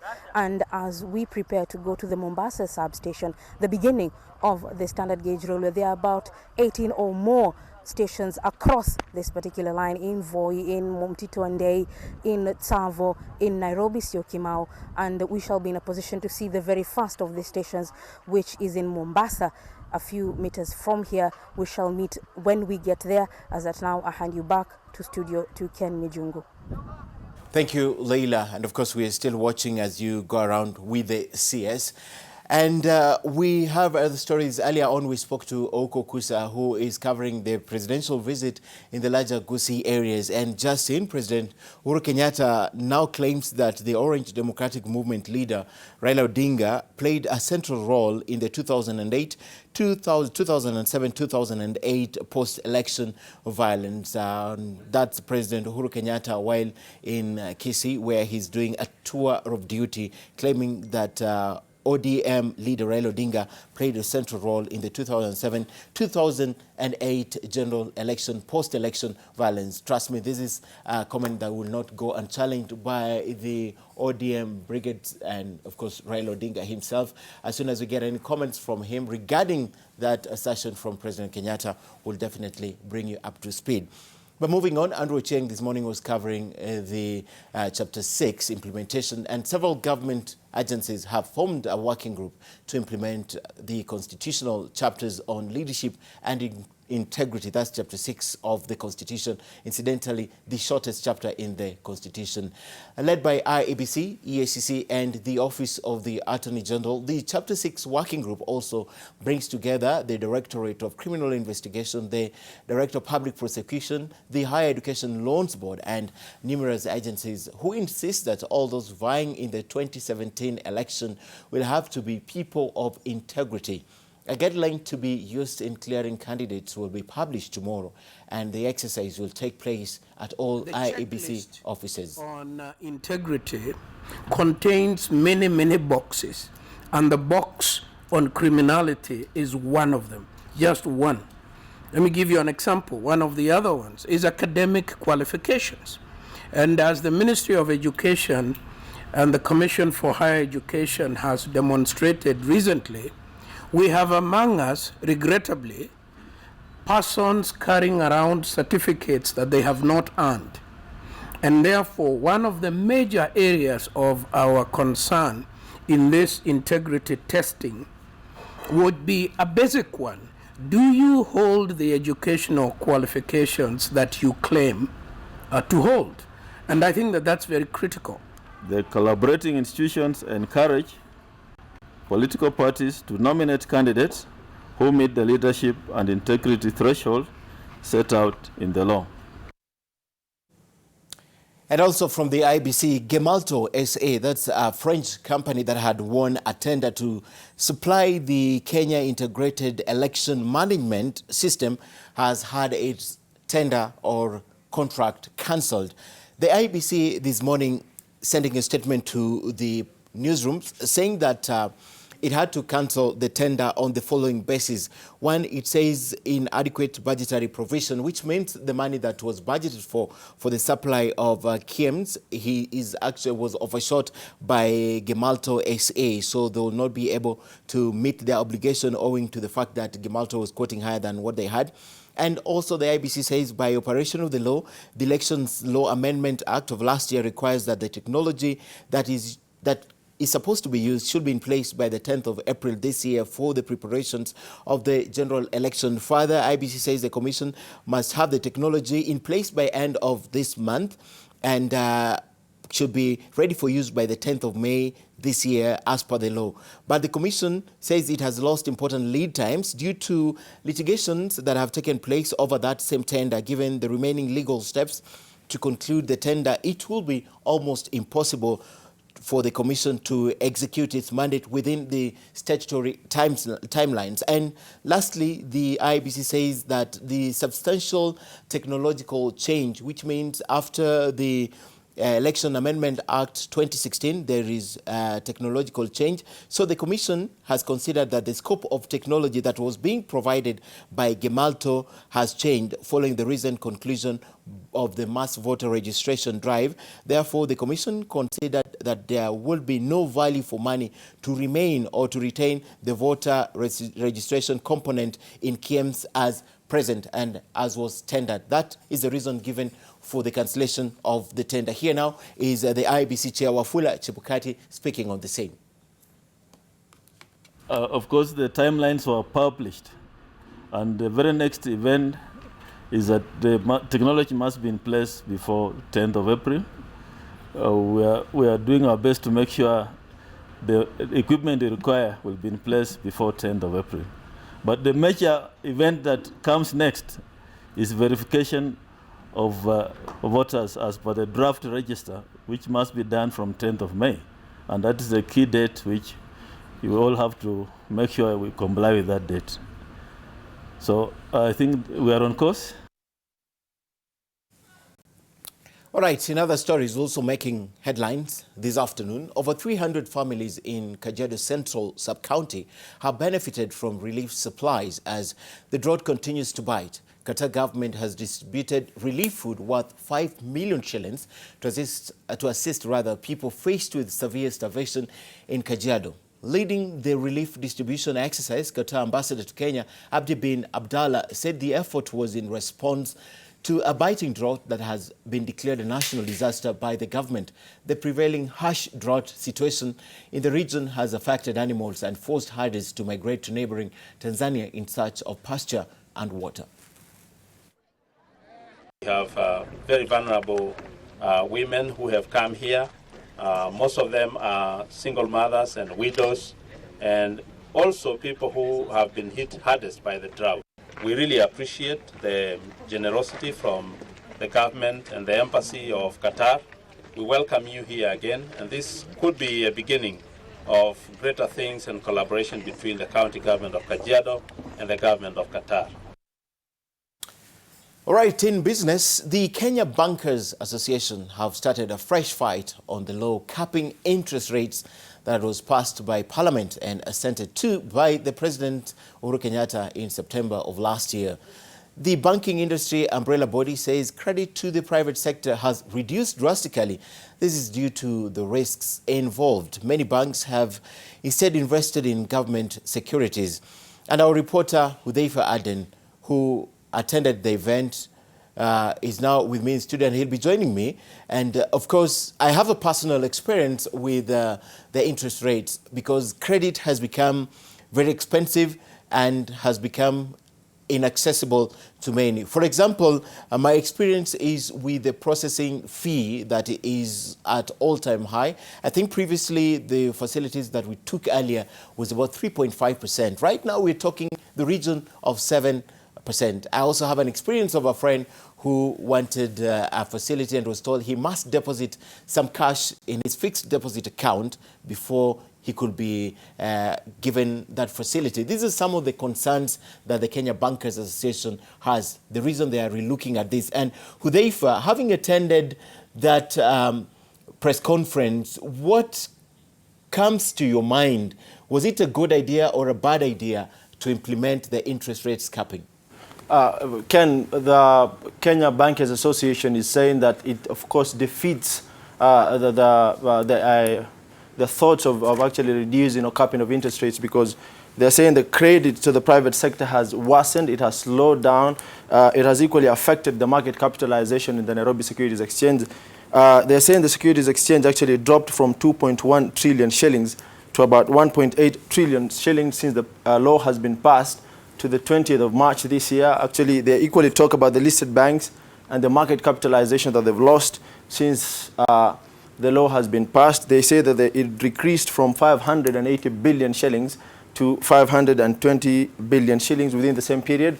They're saying it ideally defeats the reason of capping of interest rate. They are saying that right now, private sector, including cannot access credit really, because they are investing in government securities, they are investing in government bonds, T-bill, and T-bills, of course, is where the money is going. You realize that many banks, including equity banks that announced the results the other day, had invested much more on government securities, and of course, their loan book shrunk a bit, even though Equity Bank equally announced net profits from interest loans increasing. They're saying that the disbursement to credit concentrated in only 4 sectors, that is the household, trade, manufacturing, building and construction. Those are where the money went. Those are the people who benefited from the loans after the capping of interest rates. So ideally, they say, it is defeating the purpose of capping of interest rates, and they're asking Parliament to relook at it. They're equally talking about the decreased market share from 30% to about 27% since the banks, the capping of interest rates loan came into effect. They're saying there was a general downward trend. There was a general downward trend since the banks were told to cap their interest rates, and it was reduced to 4 basis points. Ken?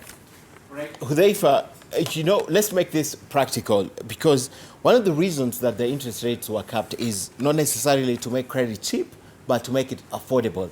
And if you look at the analysis that they have given, and you look at only the limit to only 4 areas where they have been extending the facilities, does it bother you that it's defeated the main intention for capping interest rates to make it more accessible, not necessarily cheap, but more accessible to a lot of people?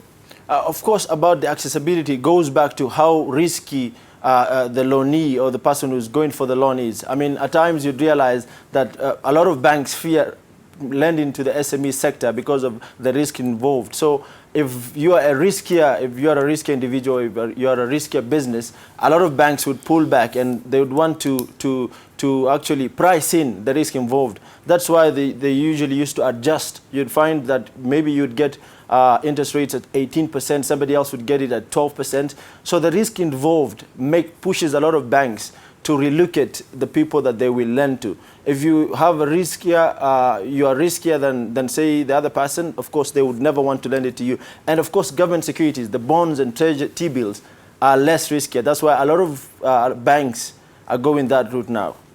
All right, and what does shrinking loan book practically mean? Does it mean, one, people are not taking loans as they used to take, or it means that the loans that have been extended out there are being paid for? As a result, the loan books are even smaller. They don't have loans outside there. Shrinking loan book ideally means 2 things. First of all, there were no many people who were asking for loans, or the number of people who came for the loans were a bit riskier. So the banks pulled back and they were not able to lend it to them.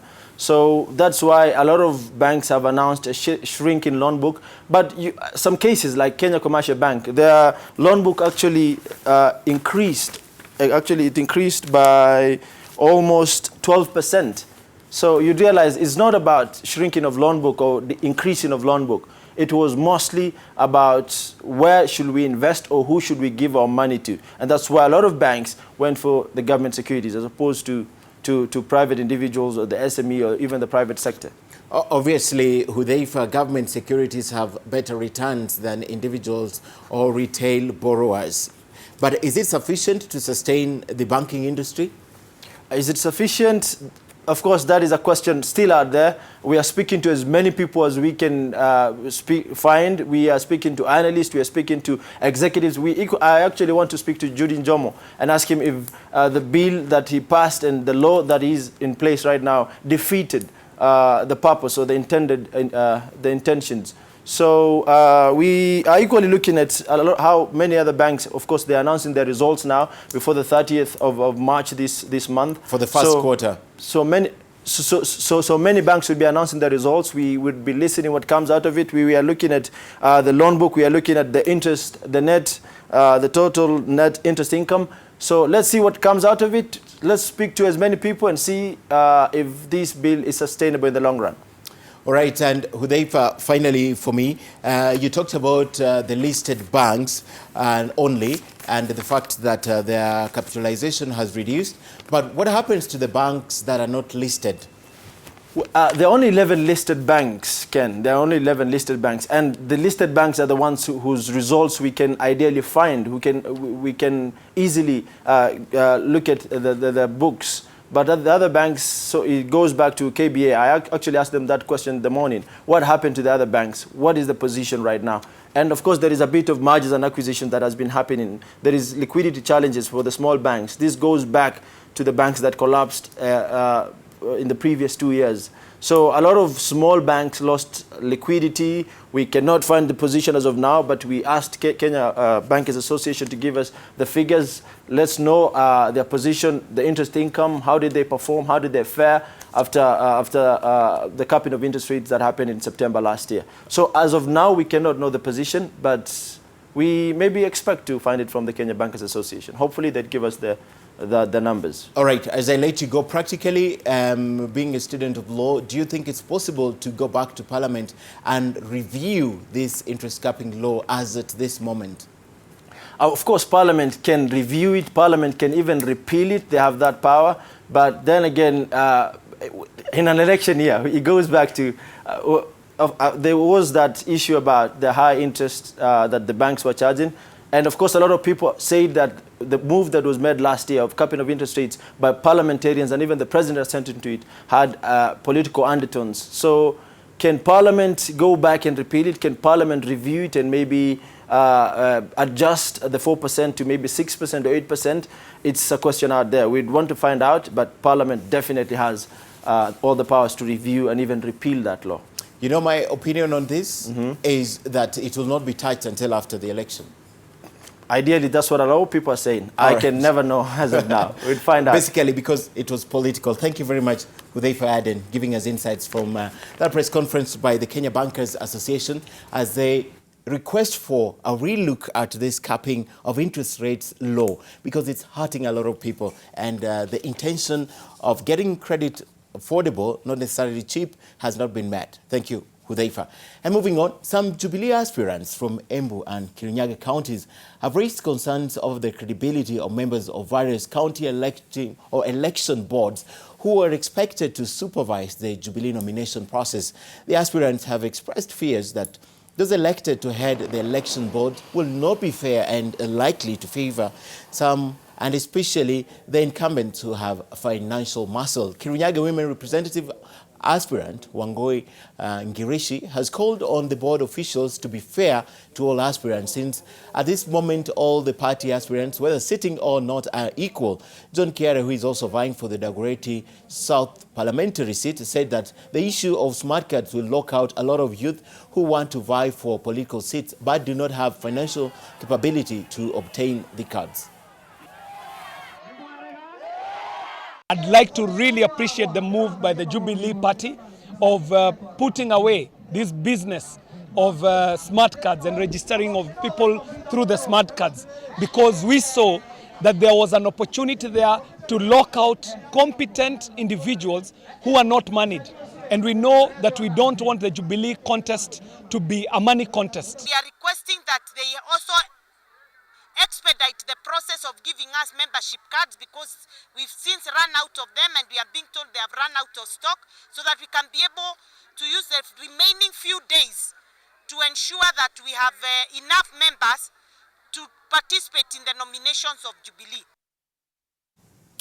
And still in politics, from Nyamira yesterday, the president today headed to Kisii. In the evening, he's expected at Gusii Stadium, where he will conclude the day with a rally, and he's expected to make pronouncements that might touch the opposition. But that's later. Already he's making pronouncements that are touching right home, because that county is traditionally the opposition stronghold. So President Kenyatta this morning said that or claims that the Orange Democratic Movement leader Raila Odinga played a central role in the 2007-2008 post-election violence. Oko Kusa has been watching the president speak and listening to him.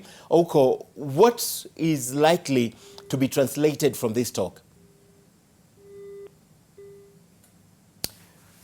All right, once again, we have lost Oko Kusa on phone. We will try and get in touch with him. But the question that we're asking Oko Kusa this morning is from President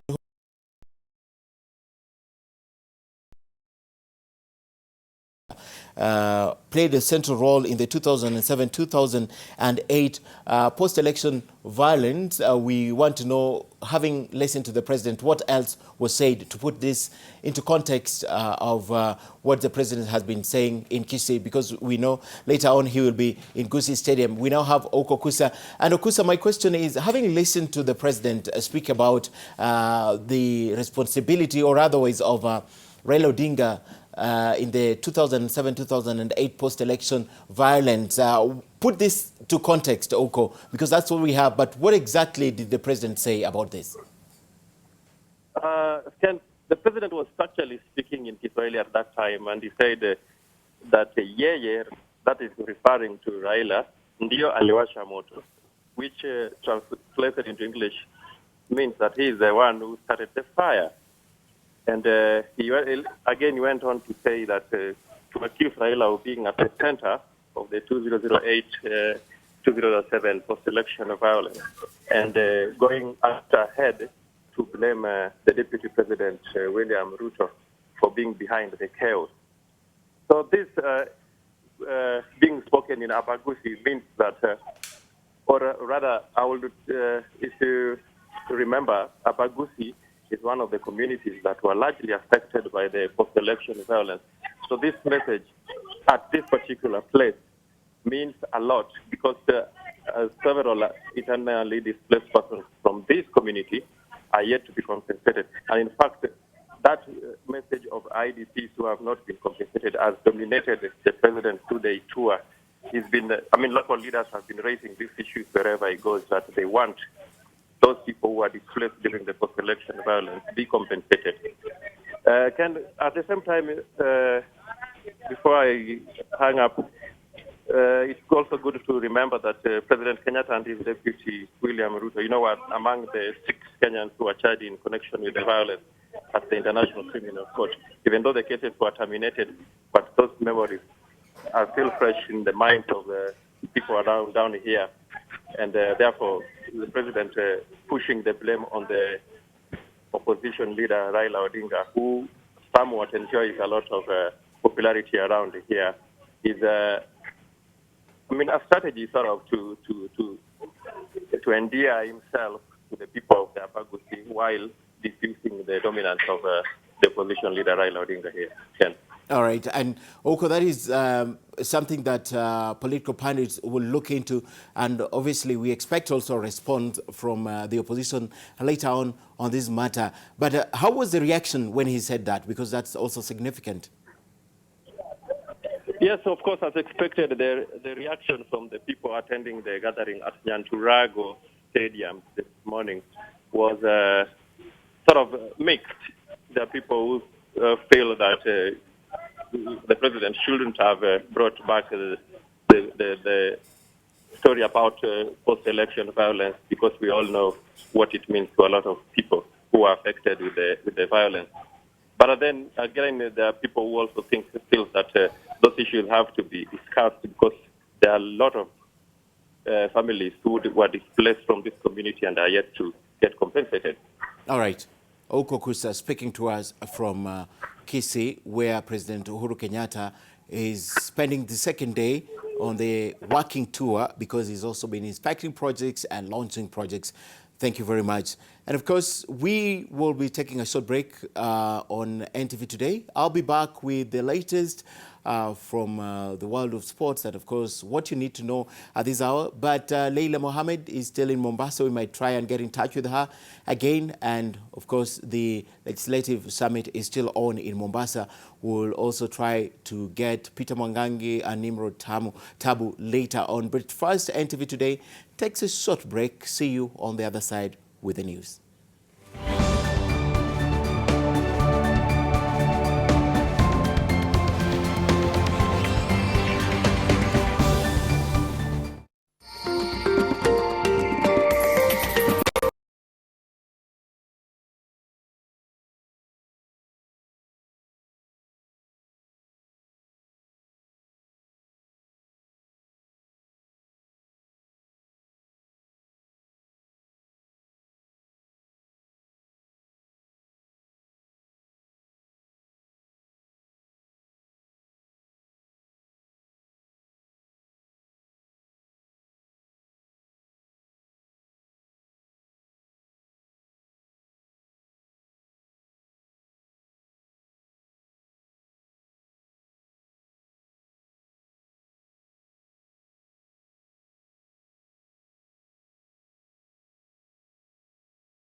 right, welcome back to NTV Today. My name is Ken Mijungu. You're right in time for the day's top stories. And the Independent Electoral and Boundaries Commission has cancelled a tender it awarded to a French firm to provide the integrated elections management system due to time and budgetary constraints.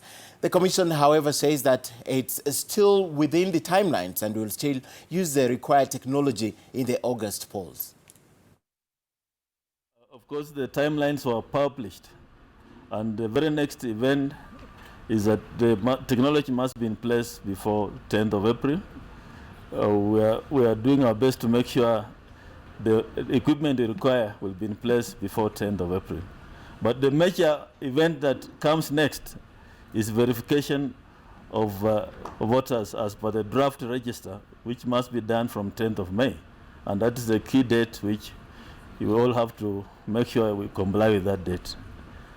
So I think we are on course. Security officials in West Pokot County, led by the West Pokot Sub-County Deputy County Commissioner Abdullahi Halifa, have started an operation to flush out bandits and cattle rustlers along the borders of West Pokot, Turkana and Ngoyo Marakwet counties. Halif says criminal activities have hampered development in the region and interfered with the construction of the Kapenguria-Lodwar Highway. Other than the banditry, cases on the highway robbery have been reported, with notorious areas being Kakong, Kambi, Kanyara, Laminyeusi, Kanuk and Kalimoroch along the Kitale-Lodwar Highway. The government has deployed a quick response team, that is QRT, stationed along the highway to enhance patrols between the Orwa and Kainuk. Their own solutions to conflicts and to build their own better futures. We shall never have cattle wrestling again. We need to have cattle raising activities. Thank you. Tunahimiza wale wako na silaha ndogo ndogo wapeane kwa hiari kwa serikali. Amani hii sio ya mtu mmoja, ni ya kila mtu, iwe ni Mpokot, iwe ni Marakwet, iwe ni Mtugen, iwe ni Eljambus na iwe ni Mturkana. And elsewhere, several government agencies have formed a working group to implement constitutional chapter on leadership and integrity in the coming election, led by the Independent Electoral and Boundaries Commission, EACC, and the Office of the Attorney General. The Chapter 6 working group also brings together the DCI, the DPP, the Higher Education Loans Board, and the numerous agencies who insist that all those vying in the 2017 election will have to be people of integrity. A guideline to be used in the clearing candidates will be published tomorrow, and the exercise will take place at all IBC offices countrywide. The checklist on integrity contains many boxes, and the box on criminality is one of them, just one. Let me give you an example. One of the other ones is academic qualifications. And as the Ministry of Education and the Commission for Higher Education has demonstrated recently, we have among us, regrettably, persons carrying around certificates that they have not earned. And therefore, one of the major areas of our concern in this integrity testing would be a basic one.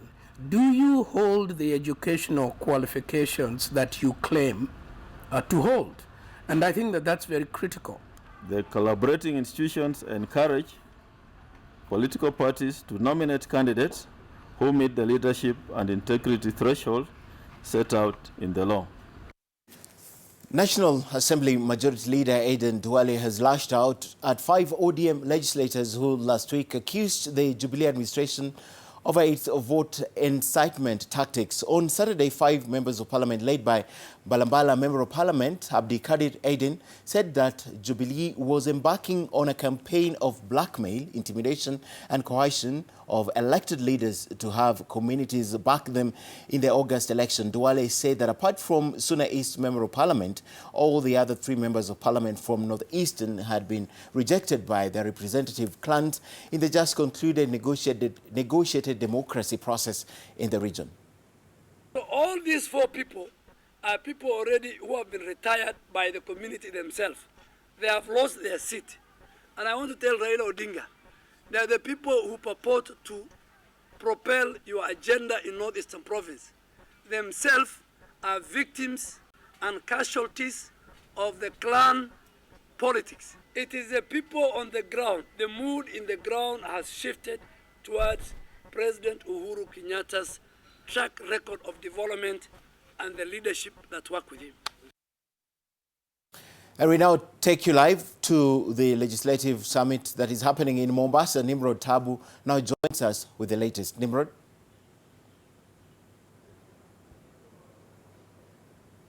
Thank you very much, Ken Mijungu, right there in Nairobi. You're joining us live right here at the Paradise Convention Center at the Pride Inn Beach Resort in Shanzu in the county of Mombasa. This is obviously day 3 of the second annual legislative summit taking place here. And there are a number of issues that have been discussed since morning. The delegates, who include the senators and the members of county assemblies, as well as other stakeholders, were discussing a very important topic. It has everything to do with transition. As you are well aware, we're going into an election period, and a number of issues have to be taken into consideration, especially when we're looking at devolution. Remember, we have a number of offices: the office of the governor, the office of the senate, the offices of the county assembly boards, and others that came into place immediately devolution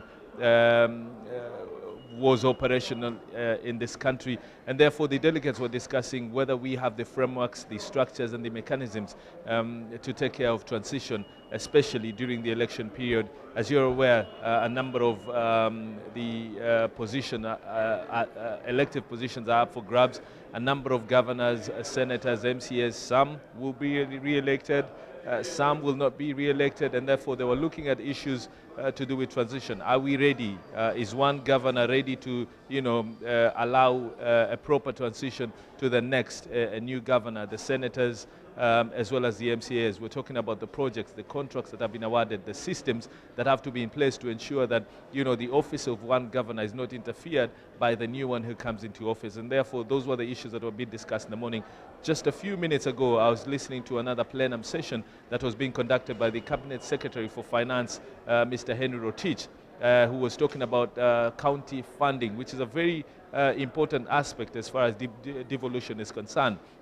And a number of issues he was able to raise and came into play. One has to do with the equitable share. A number of counties, have a number of times through, their executive offices and even through the office of the governor have complained about, the amount of money they're supposed to receive as a form of equitable share. Remember, most of these counties have to do their revenue collection, which is then sent to the national government or the central government, if you may, and then these monies then are reimbursed back to the counties, of course, after the national government or the central government has taken a chunk of that money as a percentage for nation building. So he was raising a couple of issues. One, the admission that there's been a couple of delays either by the counties to remit monies to the national government and vice versa from the central government back to the county governments for them to be able to carry on with their projects. The other issue that came up was the counties themselves being able to improve or increase the revenue collection. A number of them have registered a decrease, say, in revenue collection, and those are the issues he was raising today with the delegates in the conference. The other issue was to do with funding of the particular projects. The monies and sometimes over budgeting from the counties and what have you. Those are some of the issues that have been raised, and also some of the counties dealing with development partners. A number of them, he said, as a way of concern for the government, is that a number of county governments have been dealing directly with development partners and hoping that the funding will come directly to the counties. But he was quick to point out that it doesn't happen that way. Remember, a number of development partners would be countries, and they would want to deal directly with the Kenya government before these funds are sent to the county government. The other issue, of course, has to do with how funding comes from the central government to the county government. Remember, most of it is done through the ministries. Take, for example, the Ministry of Health, which will have to disperse its funds for different functions of health in the counties. So those are the issues that are being raised, and an interesting discussion, of course, going on, currently being held by the CS for Finance Mheshimiwa Henry Rotich. So those are the things that are going on now.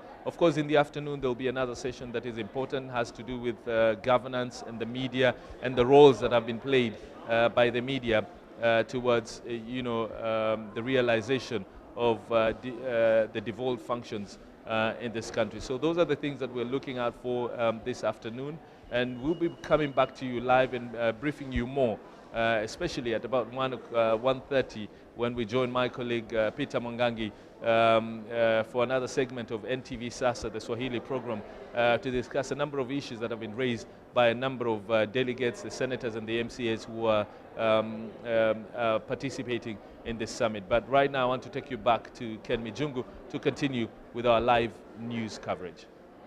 Thank you very much, Nimrod Tabu. Quite some issues out of that summit, and looking forward to even more insights on NTV Sasa, which will be coming on air at around 1:30 p.m. Moving on to some politics, some Jubilee aspirants from Embu and Kirinyaga counties have raised concerns over the credibility of the members of various county election boards who are expected to supervise the Jubilee nomination process.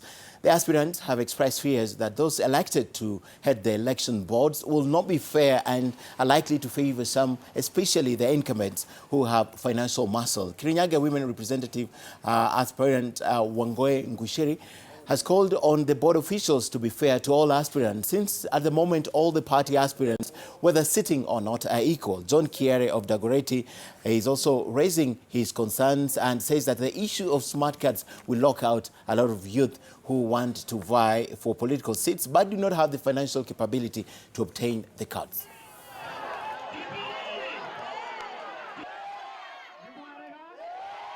I'd like to really appreciate the move by the Jubilee Party of putting away this business of smart cards and registering of people through the smart cards, because we saw that there was an opportunity there to lock out competent individuals who are not moneyed.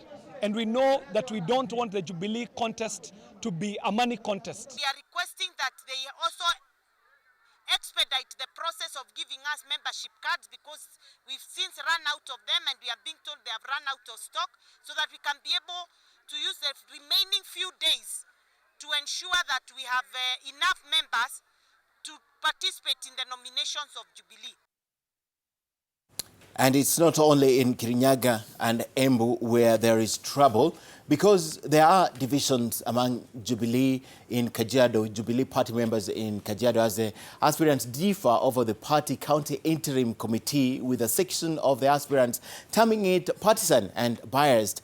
Disgruntled Jubilee aspirants eyeing various political seats accuse the committee of openly supporting certain aspirants, contrary to the act of the party guidelines. In a crisis meeting held at Ongaturongai, the aspirants claimed that the 10-member committee has divided them into 3 camps within the party, an indication that the party primaries may not be fair and free. Because each of them, right from the chairman to the ordinary members of the party, they are all of them campaigning for individual aspirants across the county. So when somebody now reduces himself to that level, or to herself to that level, you can never trust that person to be able to represent the neutrality of the party. And we'll take this matter up with the Secretary General, Mr. Tuju, to see whether it will be pushed to another county or we do another election, because it's not giving us a level playing ground. And still in Kajiado, over 300 families in the Kajiado Central Sub-County have benefited from relief supplies as drought continues to bite. Qatar government has distributed relief food worth 5 million shillings to assist people faced with severe starvation in Kajiado. Leading the relief distribution exercise, Qatar Ambassador to Kenya, Abdi bin Abdallah, said the effort was a response to the biting drought that has been declared a national disaster by the national government. The prevailing harsh drought situation in the region has affected animals and forced herders to migrate to neighboring Tanzania in search of pasture and water.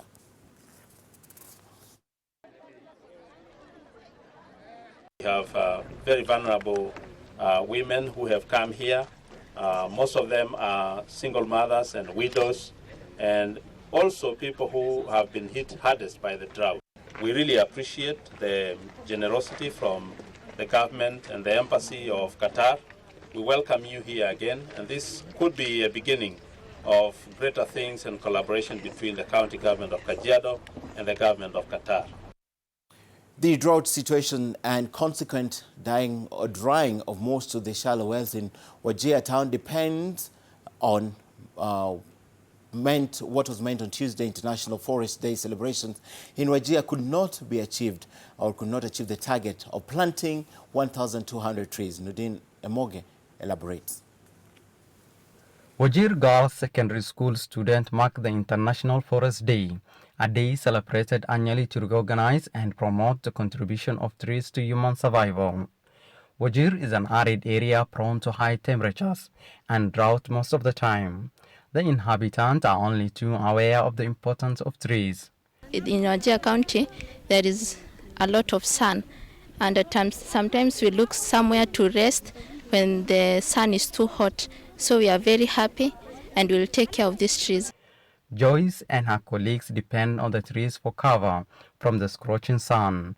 A good number of locals earn their living from the sale of firewood and burning charcoal.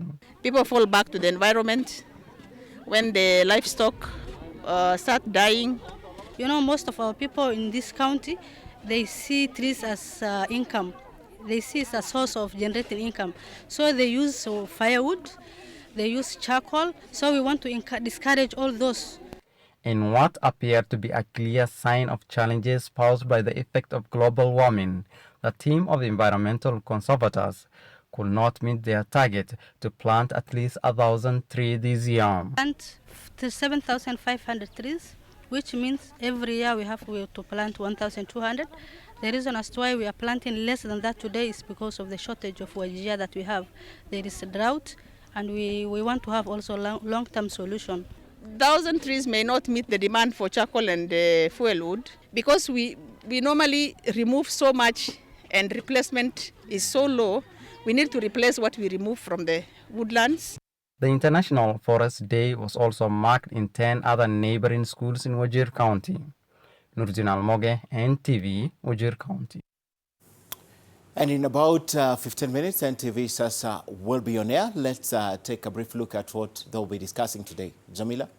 Asante sana Ken, kama ulivyosikia kipindi cha NTV Sasa kitakujia kuanzia mwendo wa saa 7:30, na kama siku ya Jumatano tunakuletea taarifa kuhusu afya ya jamii, na hii leo tunaangazia ugonjwa unaitwa varicose vein. Je, unafahamu ugonjwa huo ambao unasababisha kuvimba kwa mishipa au vena ama kupenda veins, yaitwa varicose veins? Tumekuuliza swali hilo katika mitandao yetu ya kijamii. Tuma maoni yako, tutakuwa na wageni hapa ambao watatuelezea mengi kuhusu ugonjwa huo varicose veins. Ajibu maswali yenu, tumeni katika mitandao ya kijamii NTV Sasa, @Jamila Mohamed na @Jane Goyede katika mtandao wa Twitter. Ken? Sana Jamila. Argentina must win. This is now time for sports. And Argentina must win the World Cup qualifier against Chile at the River Plate Stadium on Thursday to climb into the top 4 qualifying berths in the 10-nation South American group. They are currently 5th on 10 points, placing that will put them in the intercontinental playoff for a berth at the 2018 final in Russia. A point behind Copa America holder Chile and Ecuador. Brazil are top on the 27 and Uruguay second with 23. 5 days after the Chile game, Argentina visits second bottom Bolivia at a high altitude in La Paz, where they have not won since 2005.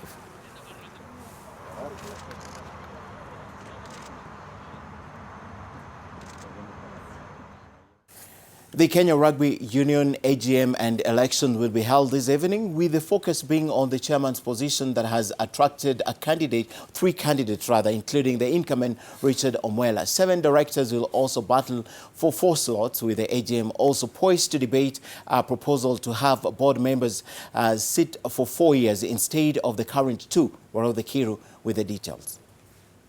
After 2 years at the helm of the Kenya Rugby Union, Richard Omwela has to convince the rugby public that he deserves another term. In the 2 years, rugby has bagged a 0.6 billion shilling sponsorship from SportPesa, but the fortunes of the national sevens rugby team have dwindled. Kenya 15's Currie Cup adventure ended and Kenya Cup has no title sponsor. Omwela, who doubles up as a partner in his law firm and also as a Rotary International District Governor, has had to dodge suggestions that he has been an absentee chairman. When I came on board for the second time, it was really to steady the ship, as it were. We had many issues that made actually sponsors to walk away from the game, and you know that. And my coming on the board, I was told specifically, can you please and steady the ship? And I'm being asked, look, Richard, can you complete another 2 years so that we also can look for a successor that we think will run the game to the next level? Itching to topple Omwela is his former vice chair, Sasha Mutai. Mutai, who briefly ascended to the KRU chairmanship in 2015 in what many termed as a coup, believes that he has what it takes to win. The attempted coup soiled his standing with the rugby public, while it remains to be seen how his no-nonsense approach will be interpreted by the rugby caucus, who are the power behind the union. Mutai, a quantity surveyor by profession, has unveiled a manifesto which centers on turning the fortunes of Safari Sevens, plus reviving the Rugby Super Series with an eye on the Rugby World Cup in 2019. The status quo right now is very negative. It means no development, which is not happening. Universities are not been given the support that they need. Kenya Cup has no sponsor. Nobody is looking at the union of increasing revenue. It's all traditional thinking. It means there's no Super Series. It means that the Kenya rugby team is not going to make it to the World Cup. That's the status quo we're talking about. So vote for change, vote for my team next week, and let's build this game. Western Bulls founder Reginda Pape Sembi is a third candidate for the chairman's position. The former Kenya Harlequins player is focused on growing the game from the grassroots up. Aside from the chairman's post, there are 7 candidates vying for 4 director positions. Current directors Ian Mugambi and Oscar Mango will be seeking re-election, while Sylvia Kamau, Raymond Olendo, Hilary Itela, Boniface Salano and Ezekiel Owor will be seeking entry into the KRU board. The 12 Kenya Cup sides have 2 votes each, while clubs in the nationwide and championship leagues have a vote each. Mendes is expected to move a motion to have the new election term for board members extended to 4 years from the next elections. Warote Kiru, NTV. All right, from rugby to soccer, Eric Yohana and Eric Homer, together with Ayub Timbe, will not play for Harambee Stars friendly against Uganda tomorrow. The Cranes, who arrived Tuesday morning, held their first training at Camp Toyoyo grounds ahead of the friendly on Thursday. The Democratic Republic of Congo are also in the country for another friendly set for Sunday. Harambee Stars, who are preparing to face Uganda on Thursday in an international friendly, held a closed-door training session at Kenyatta Stadium in Machakos. Head coach Stanley Okumbi, who called up 11 foreign-based players for the tie, will be without Eric Johanna, Eric Ouma Marcelo, and Ayub Timbe due to club commitment. A bulk of them, including Michael Olunga, are already in camp. Kenya's opponents for Thursday's friendly, Uganda Cranes, arrived in the country in the morning and had a late training session at Camp Toyoyo in Jericho Estate, Nairobi. Coach Micho has brought along 18 players, among them 6 professionals who featured in the AFCON 2017 in Mushi Jako, Nico Wadada, Captain Hassan Waswa, Geoffrey Sarenkuma, Timothy Aswani, and Yasa Gerwa. The rest of the team is drawn from Uganda's top-tier league. These March FIFA days are the only days where we coaches, we could test, try, and experiment. In that regard, is a totally new dawn. This is a different story because AFCON is done and this is a new chapter because I may play well in AFCON or I may have a good game in AFCON. But when it comes to the friendly game on Thursday, I may have a poor game. So it's all about concentrating, working hard, and as long as you have the concentration in the game, you can give your best. So AFCON is way back behind us. First choice keeper Denis Onyango and forward Farouk Mia will miss the friendly. Both sides drew 0-0 the last time the two sides met in 2016. Despite Kenya and Uganda not playing a competitive match against each other when they meet in a friendly match on Thursday, rivalry between the two East African sides will still be renewed, even as both Coach Mitchell and Coach Okumbi seek their maiden win against each other. Seth Olale, NTV, Nairobi. And before we conclude NTV Today, let's take you to Mombasa one more time, where Leila Mohammed is still traveling with the Infrastructure CS, James Macharia. Leila, you left the port, went where, and what do we need to know? We left the port 30 minutes ago, Ken Mijungu. We are at the lighthouse of Mombasa, the hub of business in terms of rail transport. This is the Mombasa West Station, and we're here with the gentleman who is in charge of all things standard gauge railway. How are you today? How has the day been? And let's first things first, how will the people of this country benefit from the standard gauge railway? Well, thank you, Lyra. The day has been fabulous. Coming to see for ourselves the reality of the standard gauge railway. A lot of Kenyans are not seeing what we have on the side of Mombasa. But these are major investments. You've seen, for example, the machining yard next to the port of Mombasa. And now you've seen the first station, passenger station, the Mombasa West Station.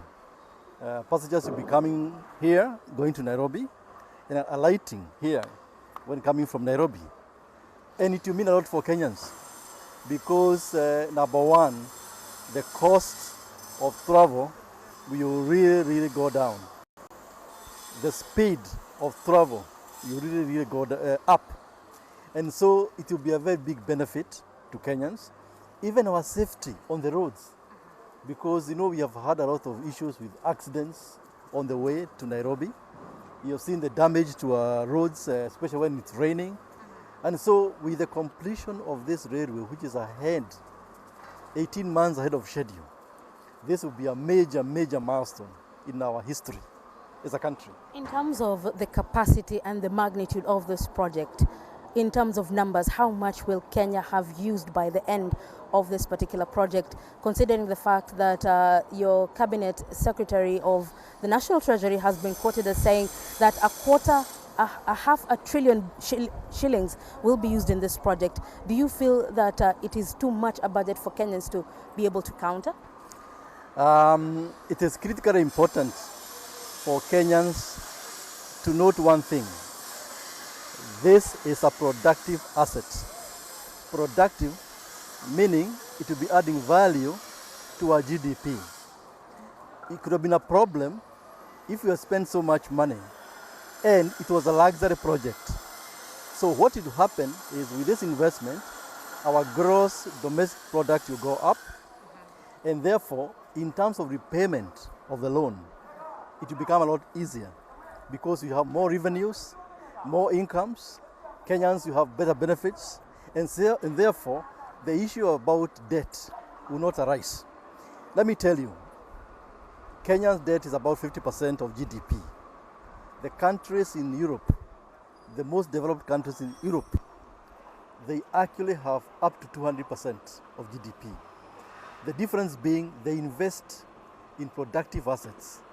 It's like for you, if you are investing in, say, a house which is going to give you income, it doesn't attach on your salary because this is the extra income which you use to pay your loan. And therefore, the issue about your debt levels does not come in. And so this is a benefit to Kenyans, and I can tell you, it will multiply many times the amount you are spending. Thank you very much. We've been talking to Cabinet Secretary of Transport, James Macharia, here on his inaugural tour. We know that in a few months, President Uhuru Kenyatta, his boss, will be here to take that inaugural ride from Mombasa to Nairobi. This is where he will be boarding that particular train. The Cabinet Secretary saying that once that ceremonial trip has gone through, then Kenyans will be able to access this particular rides as soon as 2nd of June 2017. Back to you in studio, Ken Mijungo. And of course, Leila, you conclude our broadcast right here on NTV Today. Thank you very much, everyone, for participating in this program. My name is Ken Mijungo. Have a good afternoon. Remember, in about 5 minutes, NTV Sasa will be on air. Have a good afternoon.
Health and science.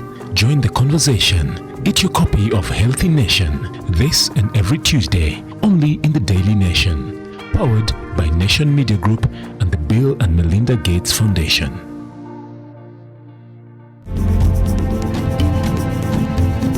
Every after 5 years inakuwa na ukame. Na tunakaa tu tunangojea. Something must be done.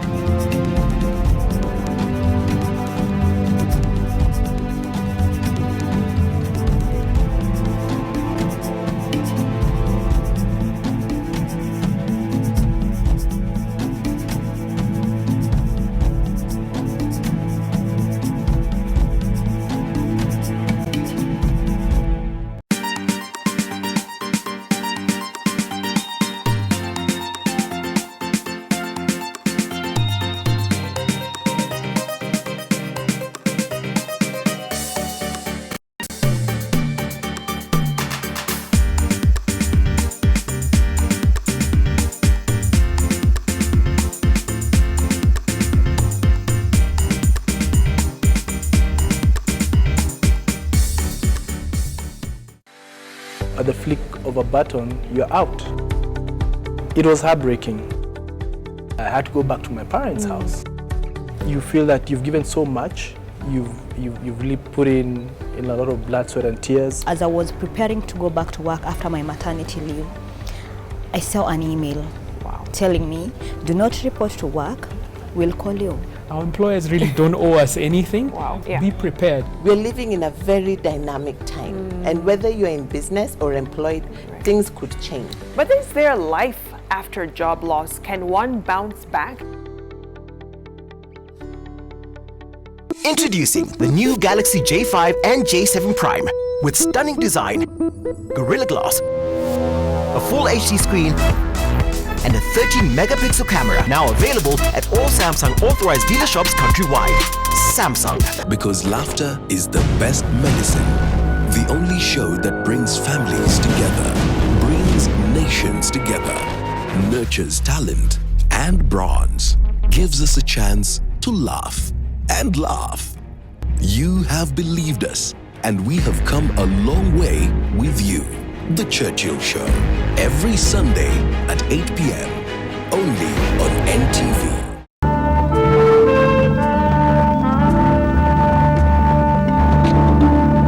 Why, of all the wild cats in the world, is it only the lion that lives in groups? It's an impressive show of combined force.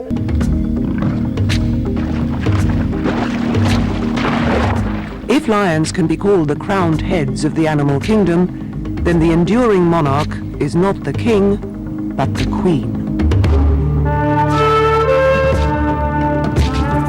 NTV Wild, in partnership with the Kenya Wildlife Service and Wildlife Direct. Introducing the new Galaxy J5 and J7 Prime with stunning design, Gorilla Glass, a full HD screen, and a 13-megapixel camera, now available at all Samsung authorized dealer shops countrywide. Samsung. For both Safaricom and M-Pesa Foundation, our focus is maternal health.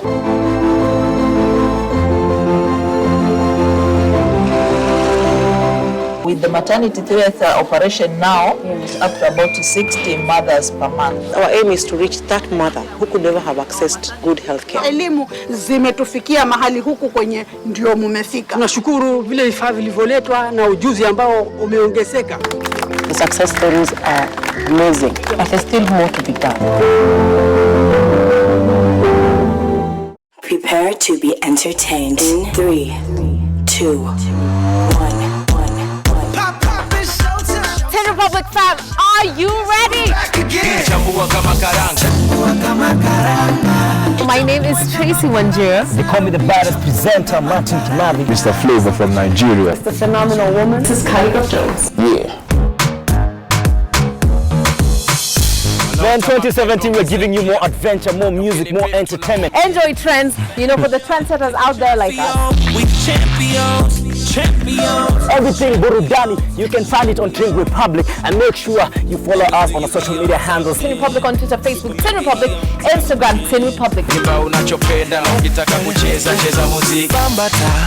Shika Kamata. Team Republic, where everything dope happens. We champions, champions, champions, champions. Construction of Phase 1 of the standard gauge railway between Mombasa and Nairobi is due for completion by the 1st of June 2017. The need for technology transfer was attributed to the lack of appropriate skill set among the Kenyan labor force. We also had discussions with Chinese government to see how they could support us, actually create some curriculum programs. The Railway Training Institute is playing and will continue to play a central role in getting skilled and professional manpower ready for the standard gauge railway operations. We will not need to go to China, which actually makes it cheaper. The SGR was envisioned as a project for Kenyans by Kenyans.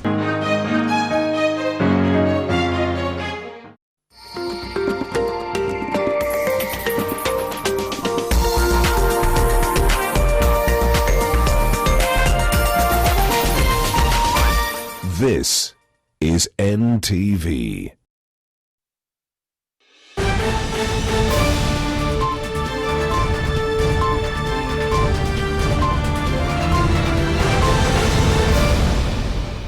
Hujambo mtazamaji popote ulipo, karibu katika NTV sasa. Tunakushukuru sana kwa kuungana nasi, na kama ni siku ya Jumatano tunazungumzia masuala ya afya ya jamii.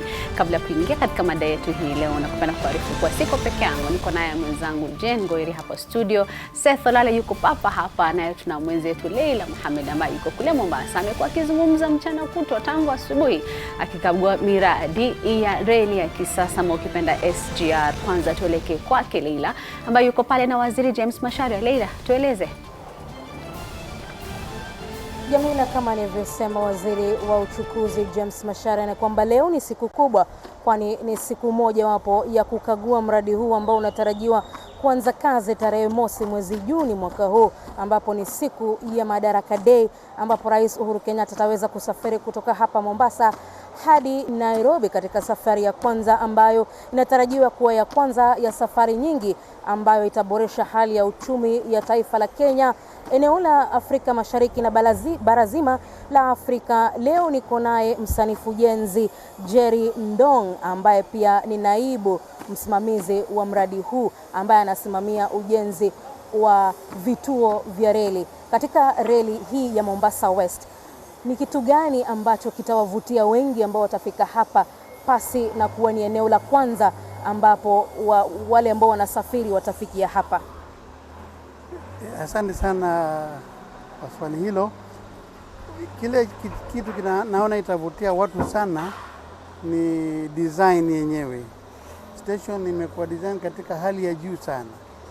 Kwa hivyo tunafikiri vile ukiangalia station hii ni ya kisasa kabisa. Inalinganishwa na station yoyote duniani nzima.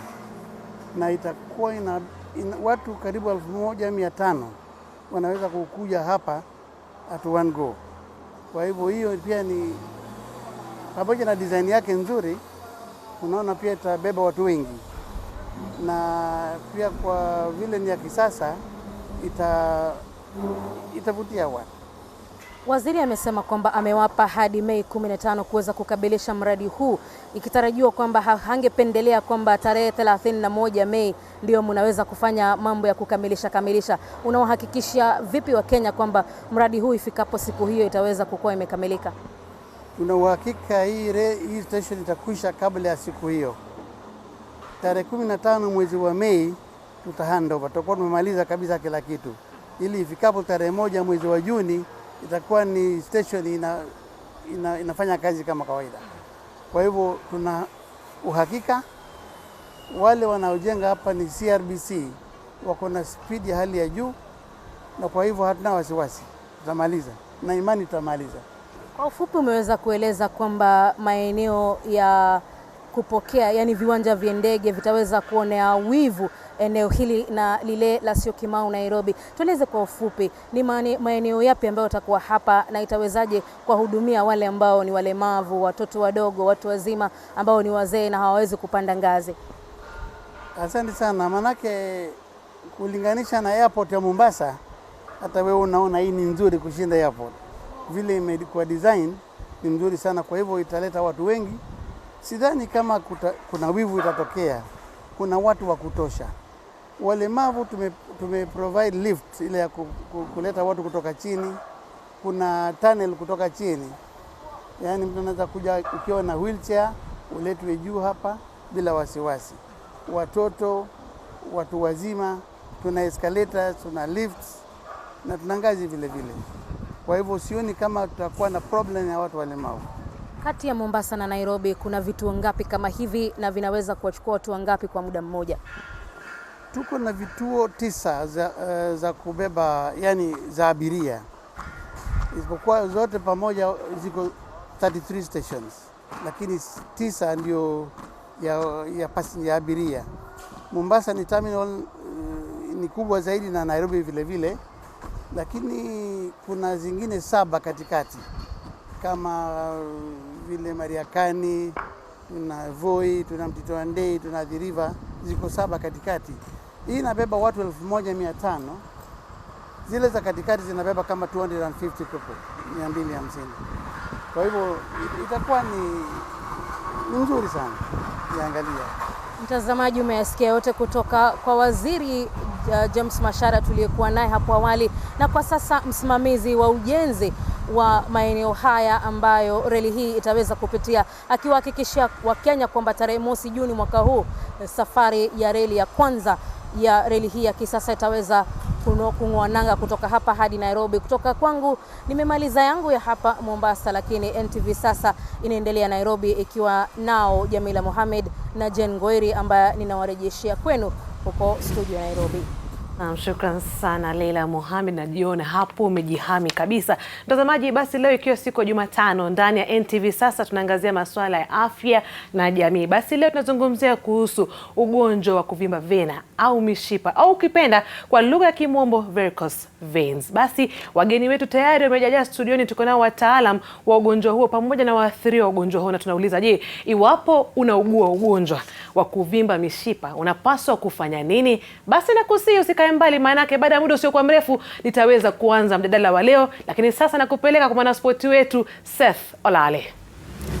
Asante sana Jen Ngoiri. Kwa hivi sasa kumbuka kwamba timu ya taifa ya kandanda Harambee Stars iko tayari kukutana na majirani Uganda kwenye mechi ya kirafiki hapo kesho mjini Machakos. Kumbuka kwamba Harambee Stars chini ya kocha Stanley Okumbi imekamilisha mazoezi kabla mechi ya kesho ya kirafiki.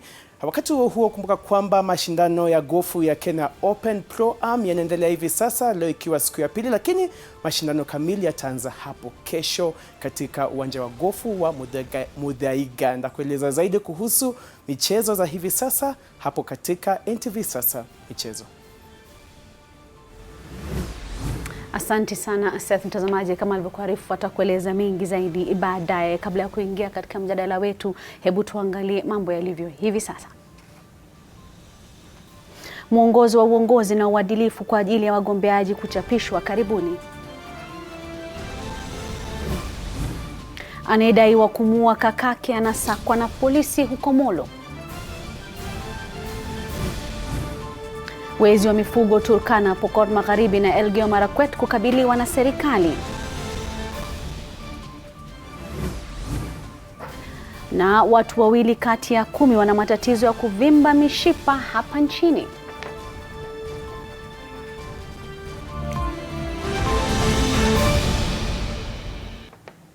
Mtazamaji, kama alivyokuarifu hapo awali na kama alivyoelezea pia Jane, tunazungumzia ugonjwa huu wa kuvimba mishipa au vena, varicose vein. Katika mitandao ya kijamii tayari tunakuuliza utueleze, je, unafahamu ugonjwa huu wa kuvimba mishipa au vena ama ukipenda varicose veins?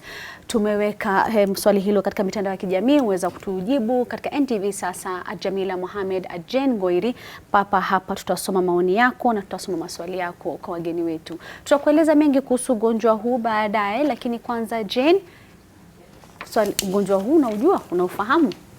Naam Jamila, bila shaka na ufahamu, na tayari kama nilivyosema wageni wetu wameweza kufika studioni, na kwa sasa basi nitaweza kuwafahamisha kuhusu wageni wetu. Nitaanza naye upande wangu wa kushoto wa kulia, niko naye Jen Njoki Waithaka ambaye ni mwathiriwa ugonjwa wa varicose veins, na tuko naye Daktari Robert Mathenge ambaye ni mtaalamu wa moyo. Karibu sana.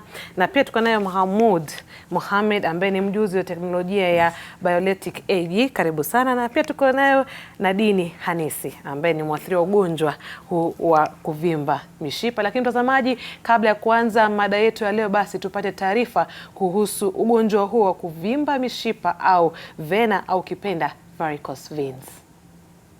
Ni Ann Rinyageshoga, mkazi wa Imenti Kusini, kaunti ya Meru. Amefika Nairobi kupata matibabu ya mguu wake wa kulia uliovimba na uliomtatiza na hata kumzuia kuendelea kuhubiri kanisani. Amehangaishwa na ugonjwa wa vina zilizovimba, yani varicose veins, lakini hakujua. Kwa miaka 10 sasa hakupata matibabu ya kurekebisha hali yake, na hivyo alitatizika katika kuendelea na shughuli zake. Yes, like that. I just want to check something. Daktari hukagua mguu ili kuona namna mshipa ilivyovimba kwa kutumia mashine hii ya kutoa picha ili kubaini upana na urefu wa vena zilizoathirika. Kwa kawaida, damu hupita polepole kwenye mishipa iliyovimba. Tiba ya mishipa iliyoathirika husisha kukata sehemu iliyo na mshipa huo na kuuvuta nje na kuitupa. Aina hii ya matibabu huacha kovu. Ni moja ya wagonjwa wenye hamu ya matibabu mapya ambayo hayahusishi upasuaji. Walio kwenye hatari ya kuugua ugonjwa wa kuvimba vena ni watu walio na historia ya ugonjwa huo katika familia, wajawazito, walio na uzani wa kupita kiasi, na wanaofanya kazi inasababisha shinikizo la damu katika mshipa wa mguu kama askari. Wataalamu wanawashauri watu kupunguza uzani wa mwili, kufanya mazoezi na kupata ushauri wa daktari pindi wanapoona dalili za miguu kuvimba.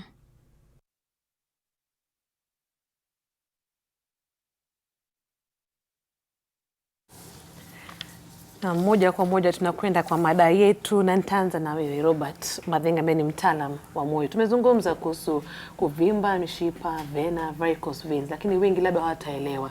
Unaweza tu tueleza ugonjwa huo ni ugonjwa gani? Okay. Asante sana Jane kwa hii nafasi. Mimi ningetaka kwanza mwanzo kidogo, sababu wajua hii mambo ya vena ama varicose veins ni moja ya mishipa ya mwili ambayo inafanya kazi. Mwili ina ile kitu tunaita moyo ambayo ni pump kwa Kiingereza.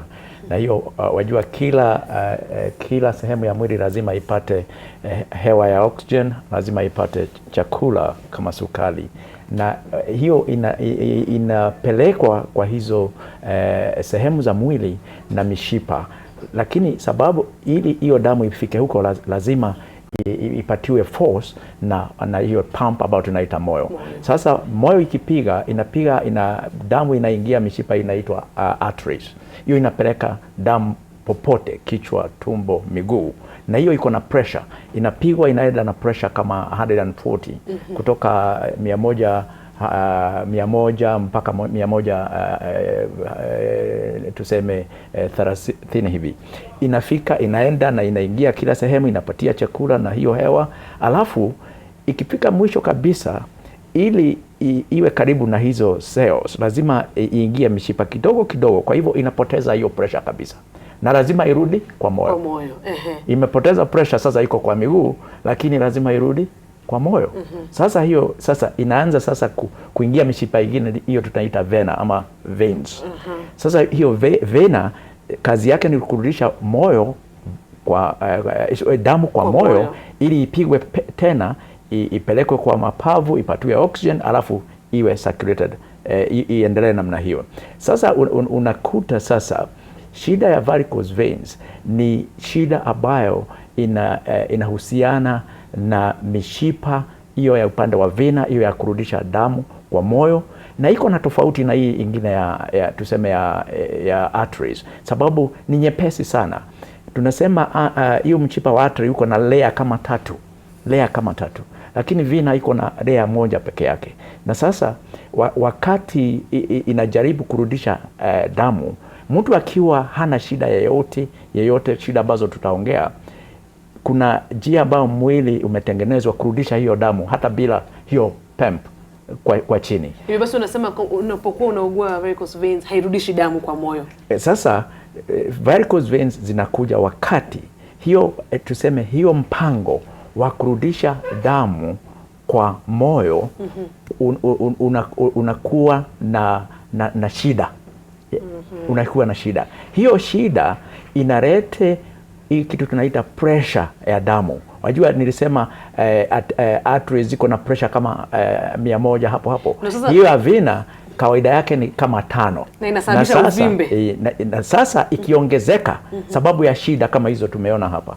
Tumeona shida kama hiyo kuwa na uzito mwingi, kuwa na mimba, watu wengine kuwa warefu sana na mambo mengine ambayo tunaongea. Hiyo pressure inaongezeka kwa vena, kwa veins. Hiyo pressure ikiongezeka kwa veins inaharibu ile mechanism ama hiyo mpango wa kurudisha damu juu, na sababu nilisema mshipa wa vein uko weak sana, unaanza kupanuka.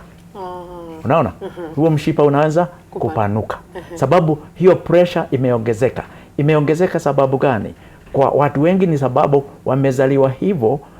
Ukisikia ukiwauliza mama yao ama brother amekuwa na hiyo shida, ni kusema mishipa iko na hiyo, kwa kizungu tunasema genetic.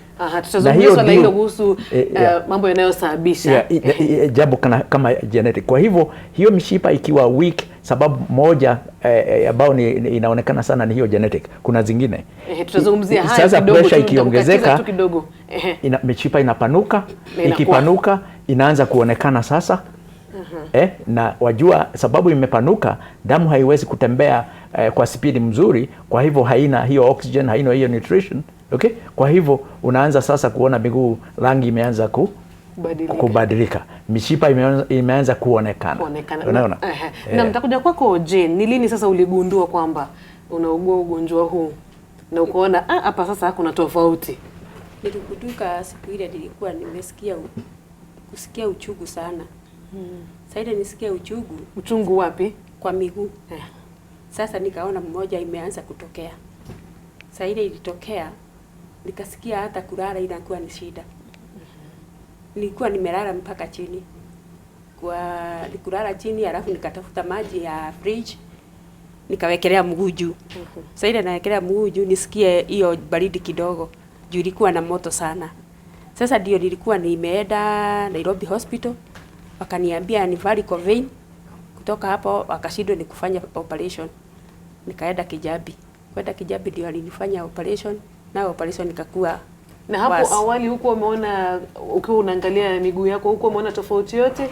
Nilikuwa nimeona tofauti nikienda kwa Dr. Mathenge. Sasa ile nilienda kwa Dr. Mathenge ilikuwa sawa. Juu nilitegelezwa ni Dr. Mathenge, alafu nikastadi na nikaanza kwenda na miguu. Ukaanza kwenda sasa. Sio kama operation. Operation ilikuwa na usugu sana. Naam. Nadini yeye anasema kwamba alikuwa ameanza kusikia uchungu. Na wewe je? Rangi nilikuwa nabadilika kwa miguu. Na fura kidogo. Na kama yeye nasikia chungu sana. Alafu nasikia jina ya Dr. Mathenge. Naenda kwake. Nafanya operation kwa laser. Same day naenda nyumbani. Ukaenda nyumbani. Na hapo awali ulikuwa umeona, maana wakati mwingine hata daktari Mathenge tokule nami unapokuwa wengine unasema na hii ni stretch mark kama nini? Ulikuwa umeona mambo kama hayo ama tu ulishtukia tu siku moja unasikia uchungu? Swellings. Nafura. Hata hawezi vaa nguo fupi. Watu wanakuangalia. Naangalia nasikia baya kabisa. Unasikia vibaya. Na wanasema mama hizi akavaa nguo fupi manake anasikia vibaya, watu wanamwangalia. Na wakati mwingine hata Jane anakubali. Ilikuwa vipi kwako Jane? Hata yangu ilikuwa hivyo. Ulibadilisha mavazi? Mavazi nilibadilisha kabisa. Kwa nini? Ni juu ya maguu imekuwa imefura sana na inakuwa black. Na anasema inakuwa nyeusi. Mahmud, nitakuja kwako. Labda tu nielezee dalili za varicose veins ni gani? Dalili kama daktari alivyosema sana, utakuta kuna uvimbe ambao mara nyingi haswa kwa wanawake. Unajua ni mambo ya urembo nayo. Unaona sasa urembo wako umeathirika. Kwa hivyo ni afadhali utafute matibabu, lakini pia kulingana na ile stage ya ugonjwa, kuna wengine pia huwa watakwenda kwa daktari kutafuta utibabu kwa sababu yaleta uchungu. yaleta uchungu. Kuna wengine wakikaa zaidi, kama hupati matibabu, italeta paka mambo kama ulcers, vidonda fulani ambao vinaweza kuwa vidonda vikubwa sana kwa wale ambao wamekuwa na ugonjwa kwa muda mrefu na hawajapata msaada. Kwa hivyo wagonjwa tofauti wana zile dalili tofauti ambazo ndio zinawasukuma mbele waende. Unasema uchungu sana sana ni uchungu. Kwa na Jane na Nadine wote wamezungumzia kuhusu miguu. Je, kuna sehemu nyingine ya mwili ambayo inaathirika? Hiyo ni kweli, lakini tuseme ningetaka kuongeza niseme hizi shida za varicose veins ukiangalia watu wengi, kuna watu ambao wana zile dogo sana, zimeanza dogo sana. Wakiangalia tu hizo watu wanasema hii ni mambo ya cosmetic, unaona? Na watu kama hao hata kwa huko nje ni wengi sana wako na hiyo. Lakini kuna zile varicose veins ambazo sasa ni kubwa, ambazo sasa zinaleta shida ambayo unaweza kusema hii ni ugonjwa kabisa. Na hiyo ndio sisi tunatibu.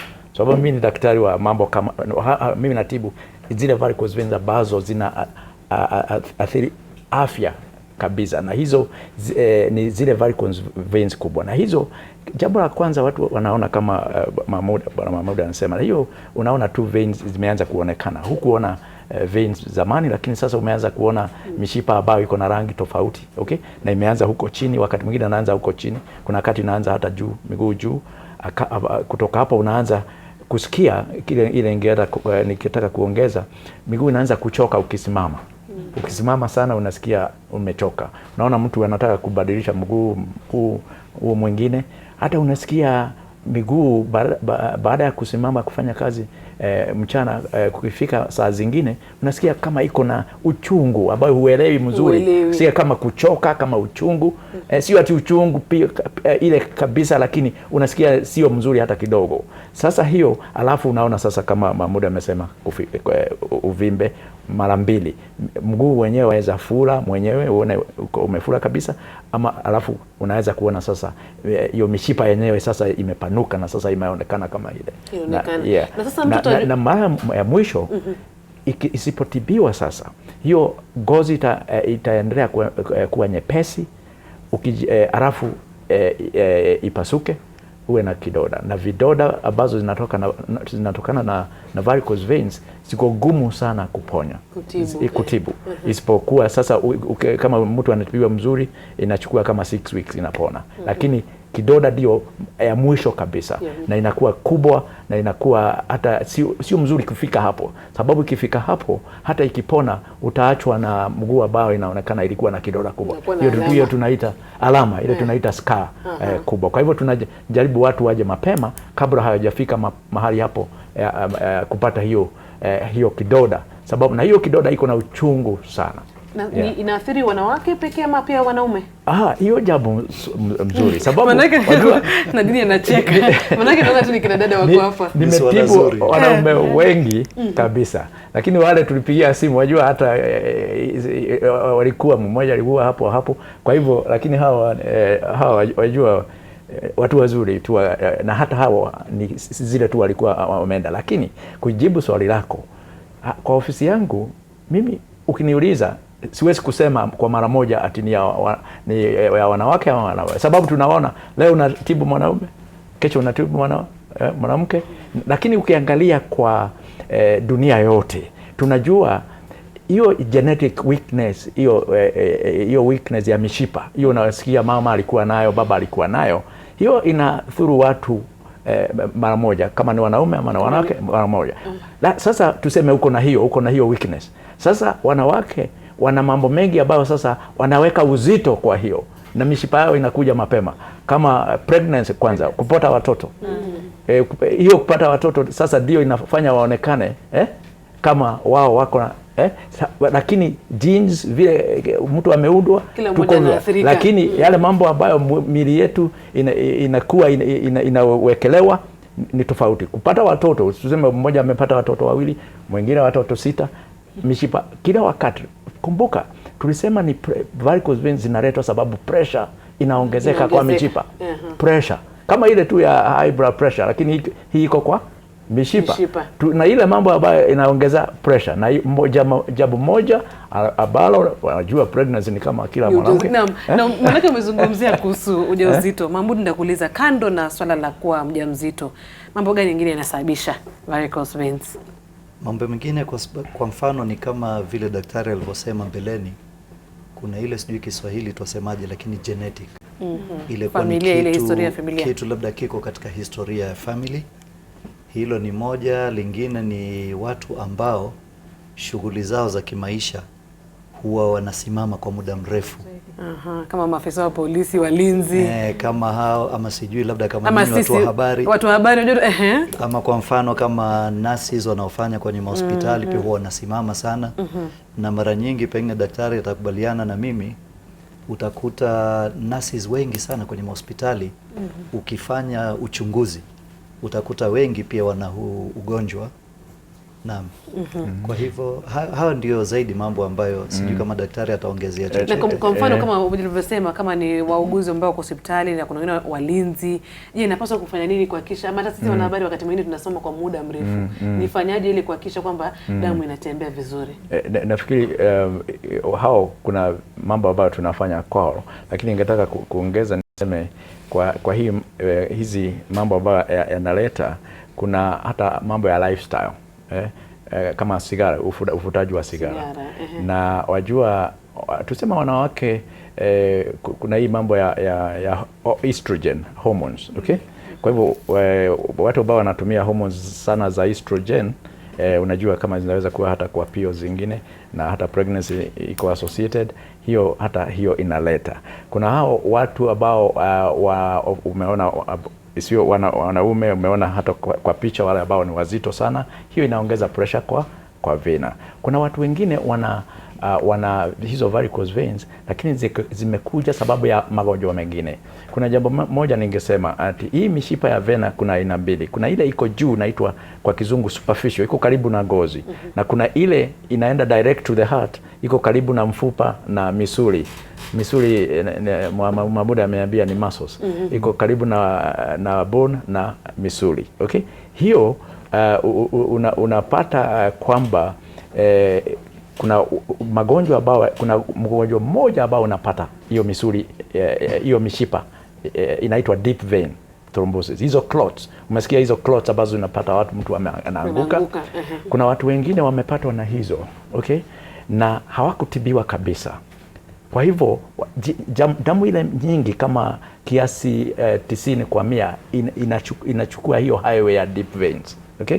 Hii ya nje ambayo inaleta varicose veins inaleta kiasi 10 kwa 100 peke yake, okay? Sasa ukiwa umekuwa na clots kwa hizo mishipa ya ndani na usitibiwe haraka na ifunguke, iwe sasa unakaa na iko open kidogo, imefunguka kidogo, imefunga kidogo, damu inakuja sasa, inatoka kwa hiyo 90% inatoka kwa hiyo deep, inakuja kwa hivyo unaona mtu amepata varicose veins, lakini hizi zimeletwa na ugonjwa mwingine. Na hiyo ni ya muhimu sana kujua, sababu matibabu ya hiyo ni tofauti kabisa. Ukitibu na hii njia zingine, mguu sasa tuseme zile michipa ya ndani imefungana kabisa, imefungana, na sasa damu imefanya bypass, imekuja hivi, alafu daktari aje atoe hizo. Sasa hata wewe unaona vile. Nadine, kama mtu ambaye ulikuwa umeathirika na ugonjwa huu, je, wananchi wanaufahamu? Watu walikuwa naelewa nini walipokuwa na kuangalia? Walikuwa wanajua nini kinafanyika? Kama unaugua ugonjwa gani? Watu wote naona hawezi jua ugonjwa gani hiyo. So sababu kuna awareness. Sasa lazima na kama hiyo na kwa hiyo news watu naona na kwa awareness zaidi. Watu hivyo basi hawafahamu. Na ulikuwa unasema kwamba maisha yako yalibadilika. Huko unaweza kuvaa kama ni rinda fupi. Na sasa iko vipi sasa? Nini nyingine imebadilika kwa maisha yako baada ya kufanya? Naenda Mombasa, nikishavaa short dress. Na kwa nafaa vizuri sana. You feel good. Unasikia vizuri sana. Maana sasa hauna alama kabisa? Imepotea kabisa. Na wewe Jane? Yangu alama ile ilikuwa, unajua nilikuwa na kidonda. Ulipata kidonda? Yangu ilitoka kidonda. Kwa sasa ilitoka mbili, miguu yote mbili. Sasa hiyo kidonda sasa ile ilitoka, ilikuwa na uchungu sana. nikatengenezwa ni daktari mwingine mpaka ikapona. Hapo ndio nilienda kwa Dr. Mathenge. Kutoka hapo kuweka nguo hiyo dress, hiyo fupi dress, nilisikia kama si mzuri. Ninaweka nguo mrefu kabisa. Nguo mrefu kabisa. Kabisa. Na kwa nini yako ilitoka na vidonda? Ulichelewa huku juu? Unajua saa ile nilifanya operation. Nilikuwa na kidonda lakini ilikuwa imepona. Walifanya operation saa hiyo. Saa ile walifanya ikarudi upande mwingine wala mguu. Sasa nikienda kutengenezwa hii ikarudi nyingine. Sasa nikakuwa na vidonda vigapi? Viwili. Lakini kutoka nitengenezwa ilikuwa sawa. Na nini kilisababisha? Ni ulikuwa mjamzito ama? Hapana, kuwa mjamzito. Hapana. Ili uko kwa familia. Ni kwa familia hivyo tu, lakini hata familia yetu hawezi kuwa hivyo. Hapana. Na Nadini wewe?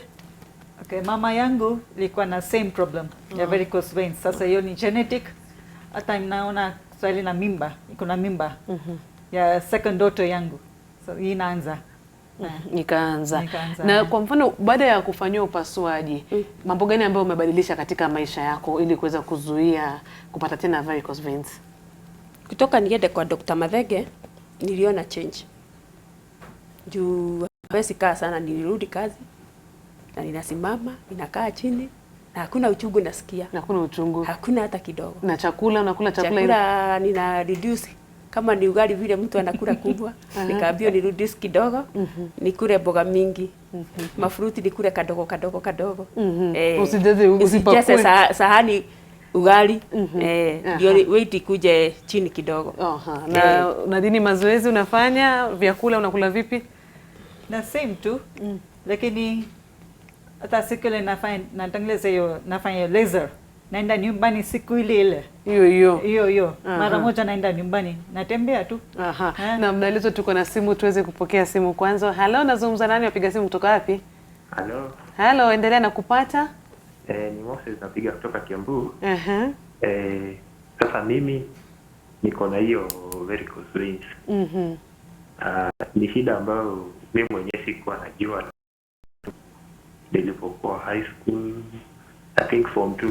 Nilipoenda nyumbani kuvaa kinyasa, ndio mamangu mzazi akaniuliza nini mbaya. Mimi mwenyewe sikuwa najua. Lakini maybe ilianza kitambo kuliko mimi sikuwa najua. So nilikuwa nauliza aje, is there any effect mtu asipoenda seek matibabu? Because mimi hutumia only compression socks. Sijawahi enda kwa daktari kufanyiwa hizo checkings ama anything. So is there any, if kwa hadi sasa hivi bado niko nazo, but tangu waziumi ziko tu. Hata nikivaa hiyo compression socks haisaidii, but ni uvaa tu. Naam, asante sana Moses. Nafikiri daktari unaweza mjibu. Nafikiri vile amesema ni kwamba ameshakuwa na hizo varicose veins kwa muda mrefu. Na hana uchungu. Hana uchungu, lakini zimefika mahali ambapo zinataka kutibiwa, lakini anatibu kwa compression stockings wakati huu. Na vile na anasema compression stockings zile mtu anavaa. Zero compression stockings. Anasema nafikiri vile anataka kujua, sababu anaonekana bado hako tayari kwenda kufanya upasuaji. Hii laser ama mambo kama hayo, anataka kujua ajisaidia namna gani. Na pia anauliza, amekuwa ameuliza, anasema hakuna uchungu na amekuwa nazo tangu akue kidato cha pili, na anauliza je, kutakuwa na madhara yote? Maana anasema hana uchungu, yuko tu sawa. Anavaa compression stockings. Okay. Tuseme uzuri wa varicose veins ni hivi. Hata ukiwa unasikia ati iko kwa familia, ni genetic, ni shida ambao watu wengi wanaweza kuishi nayo, na sio ugonjwa ule ambao unaweza kuleta madhara mingi kama tuseme kidney disease, heart disease, kama hayo, isipokuwa mwisho isipotibiwa sasa inaweza kuleta sasa shida kama hizi ikikaa sana. Kuna watu wengi ambao wanaweza kugoja miaka mingi, okay? Na watu kama hao, sababu hawajakuwa na uchungu na mambo kama hayo, ni pengine pressure haijakuwa kubwa sana. Pengine ukimuuliza, pengine uzito wake pengine sio mkubwa sana. Wakati akianza sasa kuongeza uzito sana, sasa itapanuka, pressure itakuwa mingi, miguu itafula, uchungu itaanza namna hiyo. Hizi compression stockings ambazo wanasema ni kitu ya muhimu sana. na hata sisi tunakubali hiyo ni matibabu, isipokuwa wakati ziko kwa mwili, na tunasema unavaa hizo compression stockings wakati uko kwa miguu, unasimama, umesimama, na kusimama na kusema ukiamka, sababu ukilala uko usiku uko namna hiyo. Wakati umesimama ukiwa umezivaa, tulisema shida ni pressure. Hizo compression stockings zina reduce hiyo pressure, sababu zinaweka uzito wake kutoka juu, zina reduce hiyo pressure. Kwa hivyo wakati unazivaa tunasaidia kupunguza ni kama huna varicose veins wakati huo. Lakini ukitoa pressure inarudi, basi zinafaa mazifai. Kwa hivyo ni mzuri wakati hujafika mahali ya kuzitibu kabisa kwa laser ama njia ile nyingine yoyote, okay, tuna recommend mtu avae stockings, na hata hawa na Jane wanaweza kusema stockings ziwasaidia. Na hiyo ningemweleza mpaka atakapokuwa tayari lazima aendelee kuvaa hizo stockings kupunguza akiamuka asubuhi, sababu wajua hii pressure ile inaiongeza sana, ni ile kitu kwa kizungu tunasema gravity. Na hiyo hata nilisema watu ambao ni warefu sana kuna wengine wana develop varicose veins, sababu kwa hivyo aendelee na stockings na asiongeze uzito na afanye exercise, afanye mazoezi. Tunapaswa kwenda mapumzikoni, lakini Mahmud, kuna jambo ambalo unataka kuchangia. Nilikuwa ulitaja jambo ambalo lilikuwa ni zuri. Kwa mfano ulipomuuliza ni kuwa baada ya ile procedure hawakuwa na alama kovu. I think hilo ni muhimu, kwa sababu ukiangalia zile njia za matibabu za siku za nyuma ambao sasa pia zinatumika mahali kwingine, ni ile njia ya kuwa ilikuwa inaitwa stripping. Sasa stripping ni matibabu ambayo unapelekwa theater, na kule theater unakatwa sehemu mbalimbali za ule mshipa ambao umevimba, ule mshipa unavutwa, unatolewa. Kwa hivyo baada ya ile procedure mambo ni mawili. Kwanza uchungu unakuwa mwingi kwa muda fulani. Jambo la pili, utatoka ukiwa una kovu kadhaa sehemu mbalimbali za ule mshipa. Lakini sasa kuna teknolojia mpya. Na nataka unieleze kuhusu teknolojia hiyo baada ya muda usio mrefu, manake naambiwa kwamba tupumzike kisha utatuelezea matibabu. Kwa mfano ulivyozungumzia kuhusu laser inahusisha nini na mtu anapaswa kufanya nini. Tutakuzungumzia hayo baada ya muda usio mrefu. Mtazamaji, tunakwenda mapumzikoni, lakini tunaendelea na mada yetu ya leo zaidi kuchangia. Tunazungumza kuhusu kuvimba mishipa, vena au kipenda varicose veins. Usikae mbali.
certificates that they have not earned.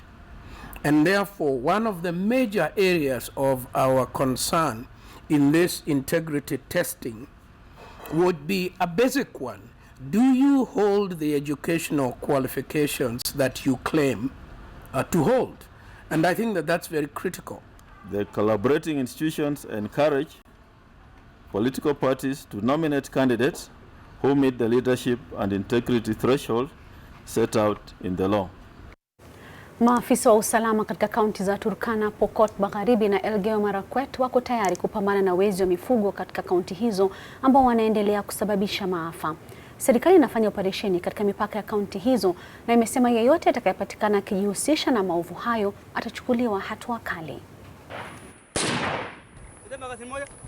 Mbali na wizi wa mifugo, maafisa wa usalama wanasema visa vya wizi wa mabavu katika barabara za kaunti za Turkana na Pokot Magharibi vimeongezeka. Operesheni hii inayoongozwa na naibu kamishna wa kaunti ya Pokot Magharibi, Khalif Abdullahi, amesema kaunti za Laikipia na Baringo pia zinashughulikiwa kuhakikisha visa vya uhalifu vinapungua. Local people solutions and to build their own better futures. We shall never have cattle wrestling again. We need to have cattle raising activities. Wasafiri wengi wameripoti kuporwa mali na hata wengine kuuawa baada ya kuvamiwa na majambazi. Maeneo yaliyoathirika ni Kakong, Kambi Kayara, Lami Nyeusi, Kainuk na Kalemorok yaliyo katika barabara ya Kitale kwenda Lodwar. Serikali imeweka kikosi maalum cha QRT ili kushughulikia mara moja visa vinavyotokea katika maeneo ya Kainuk na Orwa. Ukosefu wa usalama umetatiza ujenzi wa barabara hii inayoenda Lodwar. Tunahimiza wale wako na silaha ndogo wapeane kwa hiari kwa serikali. Amani hii sio ya mtu mmoja, ni ya kila mtu, iwe ni Pokot, iwe ni Marakwet, iwe ni Mtugen, iwe ni Eljambus na iwe ni Mturkana. Khalifa amewataka machifu wajitokeze na waunge mkono operesheni huku wakihamasisha wananchi waishi kwa amani. Masi Juma Okande, NTV. Polisi huko Molo, kaunti ya Nakuru wanamsaka mtu mmoja wa miaka 30 ambaye anadaiwa ametoweka baada ya kumuua ndugu yake kwa kumdunga kisu. Kwingineko, mlinzi mmoja wa usiku amejeruhiwa vibaya katika kisa cha moto sokoni huko Naivasha. Zinafuata taarifa kutoka majimboni. Mtu mmoja wa miaka 30 anasakwa na polisi huko Molo kufuatia madai ya kumuua ndugu yake kwa kumdunga kisu jana usiku. Inadaiwa John Dungu alimuua ndugu yake Zefania Kiongo baada ya kugombana naye nyumbani kwao Maishani, Molo. Mama yao alisema John amekuwa mtu wa hasira sana na mara kwa mara amekuwa akiwashambulia wenzake na hata yeye mama pia. Inadaiwa John amekuwa akitumia mihadarati ambayo inaharibu vijana wengi huko Molo. Polisi huko Kingero, Kabete, kaunti ya Kiambu wamenasa bidhaa gushi zilizokuwa zikidaiwa kuwa ni sukari katika eneo la Maguga la Limuru. Bidhaa hizo ambazo zilikuwa katika magunia zilikuwa katika nyumba moja ya kupangisha katika eneo hilo la Limuru na hazikuwa sukari bali mchanga, chumvi ya ng'ombe na takataka. Mfanyabiashara ambaye anahusika na mali hiyo inayodaiwa ilikuwa ikiuzwa kama sukari angali anatafutwa na polisi. Na mtu mmoja wa makamo anaendelea kuuguzwa katika hospitali ya Naivasha baada ya kujeruhiwa vibaya katika kisa cha moto kilichotokea katika soko la Naivasha, kaunti ya Nakuru.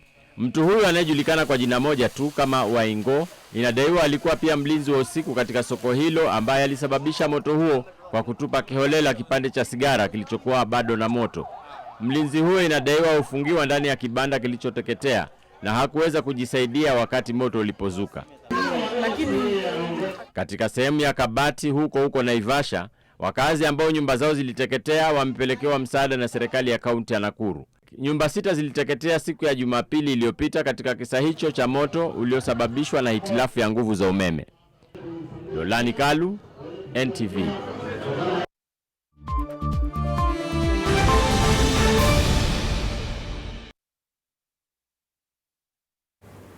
Sasa tuna moja kwa moja kwa mwenzangu Seth anaye taarifa za michezo. Seth, hakuna chochote kuhusu Arsenal nini? Hamna.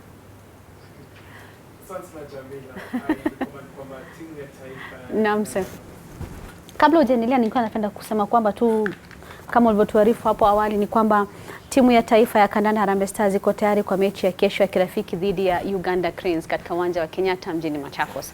Uganda Cranes ambayo iliwasili jana ilifanya mazoezi ya kwanza nchini katika uwanja wa Camp Toyoyo mtaani Jericho jijini Nairobi. Kocha Micho anatarajia ushindani mkali kutoka kwa wenyeji Kenya. Ni taarifa ambayo mwenzangu Seth Olale ako tayari kabisa kukuletea. Seth, ni kweli kwamba tuna mechi kesho? Naam Jamila, kuna mechi ya kirafiki kama ilivyotaja kuhusu Uganda ambao ni majirani wetu hapa katika eneo la Afrika Mashariki. Kumbuka kwamba mechi hiyo ni ya pili baada ya timu hizo kukutana mwaka uliopita. Mechi ya kwanza ilitoka sare tasa, lakini hiyo jana Uganda waliwasili humu nchini wakafanya mazoezi yao ya kwanza, na tunaye kocha Micho ambaye anatarajia upinzani mkali kutoka kwa wenyeji Kenya. Looking with a blend of young talent and senior players to have a match that will answer us where we are at present. We have the greatest possible respect to my colleague Stanley Okumbi, to Harambee Stars, great individuals, great team. We are convinced that we are coming to the right place to have a very good test of character and measurement of values. In that regard, we are delighted to have that match on Thursday. Naam, huyo kocha Micho wa Uganda Cranes. Tukielekea bara Ulaya ni kwamba Lukas Podolski wa Ujerumani leo atastaafu rasmi kuichezea timu yake ya taifa baada ya mechi ya kirafiki dhidi ya Uingereza katika uwanja wa Signal Iduna Park nchini Ujerumani. Podolski mwenye umri wa miaka 31 anachezea Galatasaray ya Uturuki na ameifungia Ujerumani jumla mabao 48 katika mechi 129. Alitangaza kustaafu kwake baada ya dimba la Euro mwaka uliopita. Mechi ya kirafiki ya leo itakuwa ya kuwaga mashabiki wa Ujerumani. Podolski ambaye alisaidia nchi yake kushinda kombe la dunia mwaka 2014 nchini Brazil atajiunga na klabu ya Vissel Kobe nchini Japan baada ya msimu huu kukamilika. Wakati huo huenda Uingereza ikakosa huduma za Raheem Sterling anayechezea Manchester City kutokana na jeraha. Gary Cahill atakuwa nahodha wa Uingereza. Katika mechi zingine za kirafiki leo usiku, Scotland itakuwa mwenyeji wa Canada, Cyprus itakutana na Kazakhstan, huku Jamhuri ya Czech ikicheza na Lithuania.